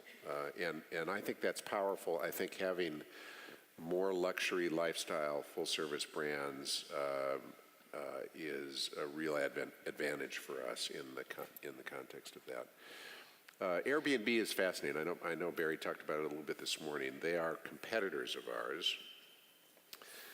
They're still new, and so I don't know that any of us exactly knows where they'll be as competitors a decade from now. One of the reasons they've done well is they have a very loyal customer group, not in the folks who stay necessarily, but in the hosts who have an apartment or an extra room or a house that they can use Airbnb to monetize essentially that platform without selling it. And so if they're traveling every week, they can put that flat on the site and offset their rent if they're renting it, or maybe help to pay for it if they own it and they have a mortgage. But in a sense, those hosts are not burdening themselves with the cost of labor or the cost of capital, because they've already invested, if you will, in their own house in a way. But the more they grow and depend on dedicated real estate, the more the owners of that real estate are going to have to say, well, wait a second, I've got to finance it, I've got to pay for it, I've got to clean it and service it and decorate it. I've got to think about what the maintenance costs and the impact on value is going to be, and it will no longer be free real estate. And that is a massive game changer to that platform. It's a real cost, obviously. You know this. You develop real estate. You would never build a hotel and think labor is going to cost you nothing, because you've got to hire it. And so I think we'll see that as they get more into this dedicated space, They get actually a little bit more like us. The real estate gets a little bit more expensive like other dedicated real estate. The experience gets to be a little less unique, and I think will compete well. However, they are a technology platform, and they're a pretty interesting technology platform. It must be clear to everybody in the audience that this is a full-on macro real estate conversation, even though, as you said before, you're just the CEO of the Marriott Corporation. Yeah. I knew it would be. Marriott has been, Arnie, has been involved in some very large mixed-use projects by the way, this is a redundant question again, but I'm going to ask it anyway. Oh, sorry about that. Has been involved in some large mixed-use projects that integrate hotels and other segments of the commercial real estate business. What do you think are the keys to the success for these types of projects, and what are the most important things you look for in development and operating partners for these projects? So we've talked about this a little, and rather than repeat what I've said, maybe go to some of the risks in these projects. I think one risk is that if the hotel is too small, the project may make extraordinary sense from the beginning because of the value that's associated with the residential real estate and its development. But if the hotel can't make money on its own, you're going to end up getting through that residential sales process and find, okay, now I've got an operating business that needs to work. And of course, too small is going to vary market to market. I'll pick on New York again. Delivering a luxury experience in New York, which is often where the mixed-use projects are, would be luxury, not in the mid-market, because the brand doesn't deliver as much value. But to deliver a luxury experience in a 50-room hotel in New York is a tough thing. Now, it might deliver great premiums on that residential real estate, and if I'm the developer, I may think, this is a good deal, I ought to do it, because I'm going to get a great return. From our perspective, and we intend to, we would look at a project and say we want to run that for 30 or 40 or 50 or 75 years.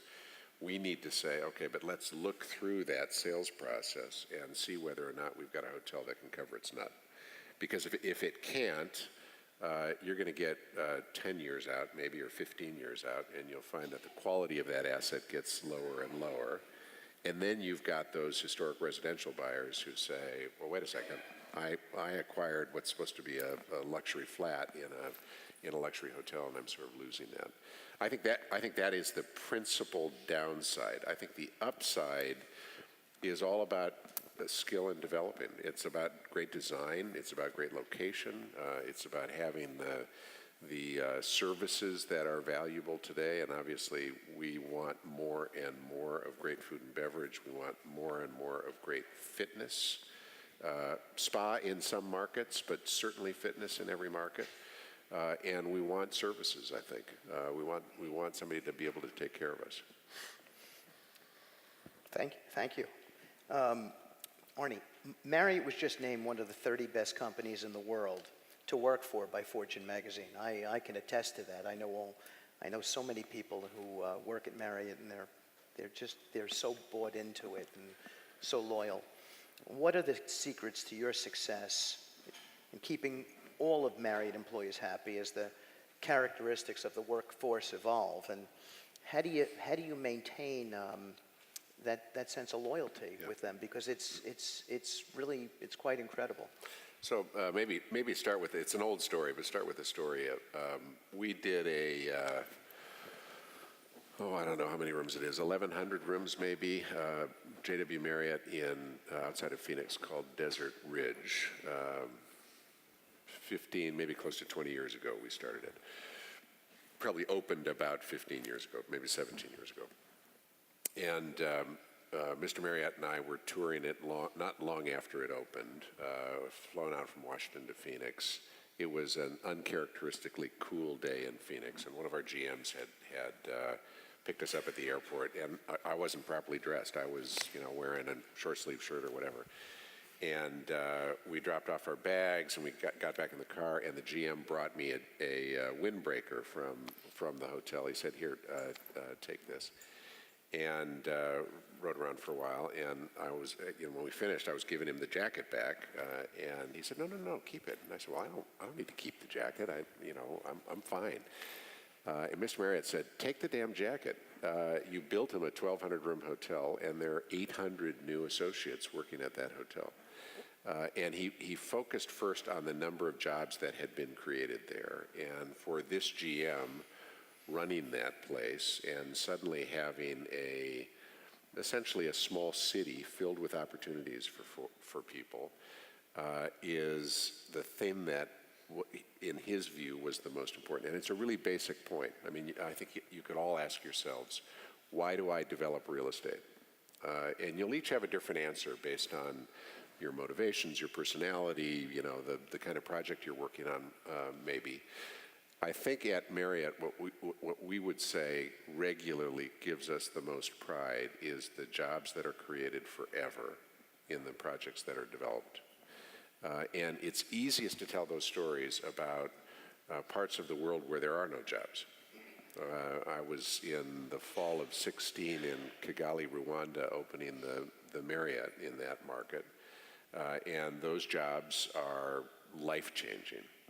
To have 250 jobs in that Marriott hotel for people who never could have counted on a regular job before is extraordinary. But they're life-changing here too. We may not always see it, but our board meeting was at the St. Regis in Belle Harbor.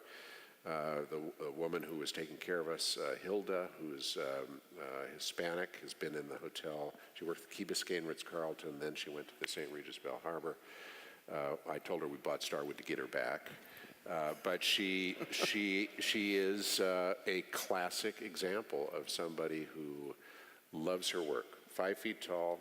She was there at 6 a.m. yesterday morning, and when our dinner finished last night at 10:30, smiling the entire time, loving her work, taking great pride in what she can do, not just the income she makes, but the way she can interact with other people.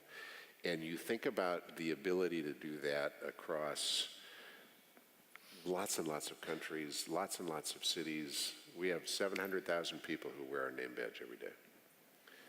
And those 700,000 people do the work that is much more important than the work that I do. They really do, because we can't get to our customers except through them. And if we believe that, and they know we believe that, and they're given the tools to take pride in their work and really be empowered to do the kinds of things they need to do to deliver, they're going to feel that way about working for Marriott or working for whoever they work for. So I just remembered, I want to tell everybody in the audience this story. I don't know if you remember, but you're going to remember as soon as I tell you the story. But I just thought about it, just to attest to this culture that exists at the Marriott Corporation. I have a friend of my family, and she's a chef, and she has a mom who was a 30-year employee of the Marriott Corporation, and she was at my home having dinner and heard me talking about you. I don't know if you remember this story. And her mom was dying of cancer, and she had been retired from Marriott for 10 years. She lived and breathed Marriott, and so she had gone out and bought a Marriott Vacation Fractional, and that's where she vacationed. And this friend of mine said to me, "Oh my gosh, you know Arnie Sorensen. Wow, that's amazing. My mother would love to get a telephone call from him. He is such an incredible man."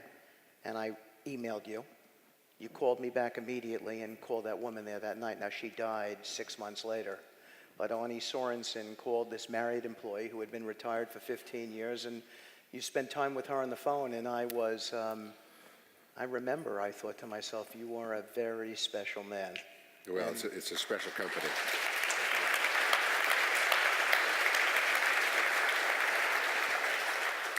But just let's make it less personal. It is a special company, and it's a company that's got a legacy. And one of the great things I get is the legacy that that company delivers. It is much harder to try and build something like this from scratch than it is to try and make sure we keep it well. But the people who do business with you, they want to be like you. Arnie, many real estate businesses are family-owned, and Marriott, of course, is a family company, started as a family company. What are the pros and cons of doing business today as a family firm, or with that culture?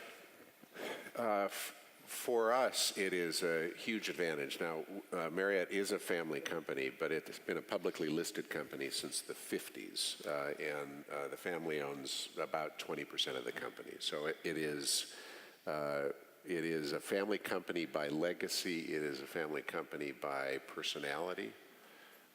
It is a family company because the Marriott family is still present. Bill Marriott's still our chairman. He's got a couple of kids in the business and a number of grandkids in the business. And the advantage we get, I'll get to regular real estate in a second, the advantage we get is for these associates around the world to be able to see the company and relate to it on a human level before they relate to it on a corporate level. And that family lineage is hugely important for that. Marriott is, in first and foremost, that name is used to describe the name of a family, not the name of a company. And I think for those of you who are running family businesses, depends on the operating intensity, maybe, to the extent of the relevance of that with associates. But it's a big deal. I think the second thing, and this would be the case whether it's a small real estate platform, a huge real estate platform, has a rich operating obligation or a light operating obligation, is a family business done right can have a long-term focus that almost nothing else can have. And that long-term focus, as you all know, drives extraordinary financial returns through the miracle of compounding, really. And if you're prepared to finance a project right and tend to the returns right, almost anything is going to be successful long-term. It may not be successful if you're getting in this year and thinking, I got to sell it 2 or 3 or 4 or 5 years from now, because that's all going to be about the point in the cycle, probably where you got in or where you're getting out. But a family business is a model that often can be set up to be multi-generational, and that has a likelihood of success, which I think is dramatically better than virtually any other model. So that leads me to my last question before we throw it out to the audience, throw some questions out to the, or ask the audience if they have some questions, which I'm sure they'll have, which is, what advice do you have? This is a little bit of a crazy world right now, and you've got a lot of students at the University of Miami Business School who are thinking about their careers and their jobs and potentially starting businesses and how to embark on that next phase of their life. And what advice would you give to young people today about how they ought to approach life and what are the drivers to success? Certainly don't ever quit learning. Mr. Marriott is asked, obviously, about his life all the time, about leadership of a company, what he's learned over his career, and asked today in many different ways the same question, what's the most important thing for you to be successful? His word is listen. It's only when you quit listening that the risks of failure are going to be exacerbated. When you're early in your career, the listening is about actively understanding where the opportunities are, being curious, why do we do business this way, taking in inputs all over the place because you're learning a craft, right? Whatever craft that might be. But the farther you get into it, the more tempting it is for us to start to shut down and say, in effect, I know this, I got this. I've done this before. I don't really need any more input because I've sort of proven to myself, and I know I can do this. And the fact of the matter is, the world is changing so quickly that if that's your point of view, you're going to lose it because you won't see the newest version of whatever you last did that somebody else did, and they did it better. And they did it better because technology is evolving, or design is evolving, or construction methods are evolving, or operating skills are evolving. And so you've got to constantly be watching what's happening and saying, all right, how do I incorporate that in my business? This is one of the areas that I think also is a real gift to follow somebody like Bill Marriott. Bill Marriott was CEO for 40 years. And over a 40-year span, I didn't know him in the first 20 years of his term as CEO. But the first 10 years is often the time where if you're going to keep going, you have got to start undoing the things you did yourself. And that's a challenge for human nature, because we all think whatever it is we did must have been right. And it might have been right when it was done, but it might not be right any longer. And until you learn, because you're listening, that, you know what, that might have been a genius thing I did 5 years ago, but today it's dead wrong, we better change it. You're not going to keep growing in your career, in your business, in your real estate development the way you should. I actually have one last question for you. So, economic conditions in the United States and how that correlates to everything that's going on the world. We're coming out of a monetary easing regime. The Fed, there's plenty of talk about interest rates being raised. The Trump administration has now set forth a new tax reform package, which clearly was designed to fiscally stimulate the economy. You have expensing now in these programs. Certain things are favorable to the real estate business, but the corporate repatriation, I think, is an important component of it all. How do you see it all working, and what do you believe is the forecast for the U.S. economy over the next several years? Well, in the short term, you've got to believe there's a good upside. The economy was already performing fairly well. We've had, eight straight years of growth. We're getting long in the cycle, but cycles don't end except for some reason. And in a sense, we might say that because the growth rates weren't dramatically high during that 8-year period, maybe the cycle could run a little bit longer. We're now starting, and now you've got this tax reform, and you've got the administration obviously has also reduced regulatory burden on lots of businesses. And those two things will cause businesses to perform better, many businesses to perform better, public and private. And as they perform better, they are going to probably hire more people. They'll put a little more pressure on the economy. We may get some inflation that moves fairly quickly. But that inflation also should drive wage growth, which we haven't seen much of for many, many years. And there's nothing more constructive for the breadth of the economy than wage growth. Not our wage growth, but our wage growth. You know, the community's wage growth. And if we can see that move, we should be in really good shape. I think the longer term question is a little tougher, honestly. You know, we're talking now about budget deficits which are going to be massive, and they're going to be massive for a lot of years. Do they make a difference? I don't know. We might discover that they really don't make much difference. We've had a lot of debt for a long time, and it hasn't seemed to make much difference. So maybe we'll be okay, but you never know. Okay, so questions? Yes.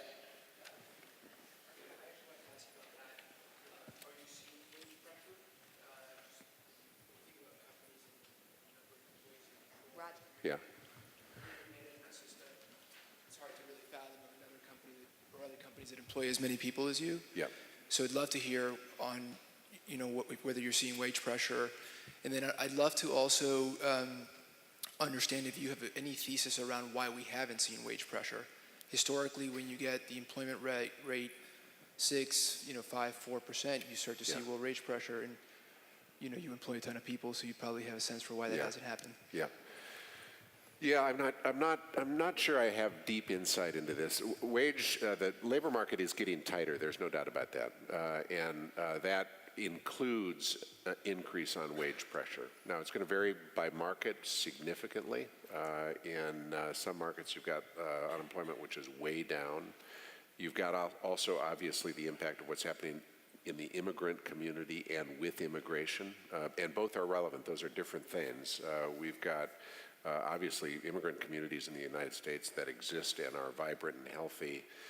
There's an apprehension in those communities which is causing sometimes people to move away or to go underground in a way that is having an impact. Think about agricultural workers, for example, many of them are disappearing. And, you know, I've got friends in the Midwest who run farms, dairy farms and the like, and they can't find the people to do the work that needs to get done. It's not a question about wage pressure, it's a question about finding the people. But other places it's wage pressure. We're still able to hire in the United States. In some markets, we're seeing wages move a little faster than others. I suspect part of the reason we haven't seen more of this in the last few years is that we've got a lot of disruption happening to lots of jobs and lots of companies that are under significant pressure on margins because they can't grow the top line. And you put those things together, you know, gig economy, untraditional work, all of those sorts of dynamics, and I think it has changed that equation a little bit. But I suspect it'll get back more towards normal in the next couple of years. Yes? Can either of you speak to the plans for the Fontainebleau in Las Vegas? Steve, I know that you're involved. Where is that property? There's an announcement coming. Okay, fair enough. And then I'll try again. What do you guys think about the growth in the extended stay hotel sector? There seem to be a number of brands that have launched, and there seems to be aggressive growth there. Extended stay business is a fabulous part of the hotel business. The highest margins of any brand we have in the United States is Residence Inn. And it's a fabulous brand, it really is. Margins are good in part because it's light in food and beverage, which is a tougher part of our business. And with extended stay, the intensity of the services that are provided are a little bit lower, so your staffing models are really strong. And I think Residence Inn has been, this is a company we acquired in the 80s, started by some folks in Wichita.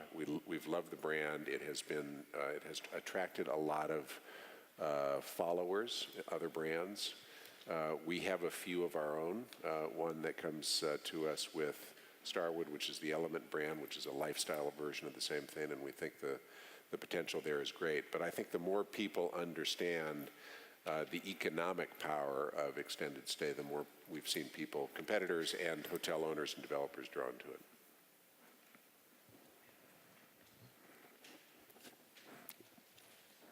Right Go here, ahead. See him? It's the last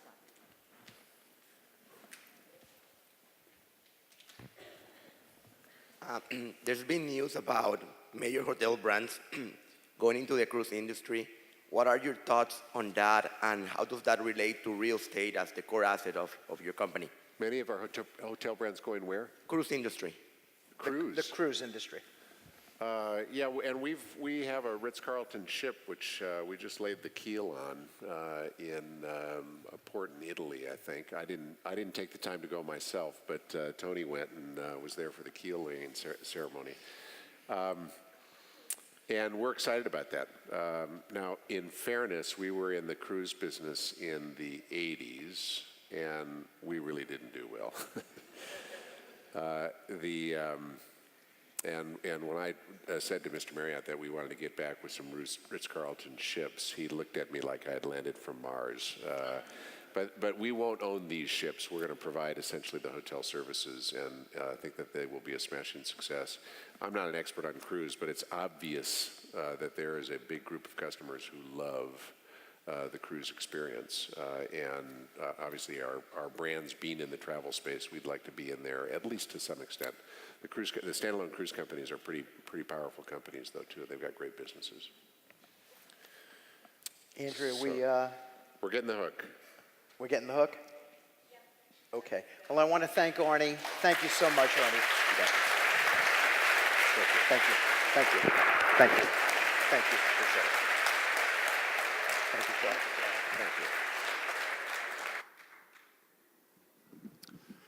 you. Okay, very quickly, because I am all that stands between you and the reception. My name is Chuck Bohl. I'm the director of the Master in Real Estate Development Program based in the School of Architecture. Before we break up, we do need to give a big shout out and thank you to everyone, the great team behind the scenes that's worked on putting this event together today. You've seen them all out in the hallways working, welcoming you, but it's tremendous effort that goes into the conference over many months leading up to today, so thank you. The panel was called The Future is Now, and I think everyone in this room feels strongly that the future is also here. So the future is now and here, and I think we're all fortunate to be in a place where we're able to help shape the future in our industry, in our communities. But this is a time when we would thank you for sponsoring and for attending the event, but we also want to thank you for helping to shape the future through our programs and through our students. These are incredible opportunities for our students to meet you, to spend time with you.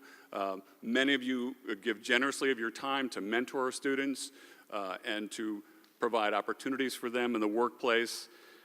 They are also the disruptors who are keeping Barry Sternlicht up at night here amongst our students. So if you want to sleep better, hire a cane. Thank you for coming today. Please enjoy the reception.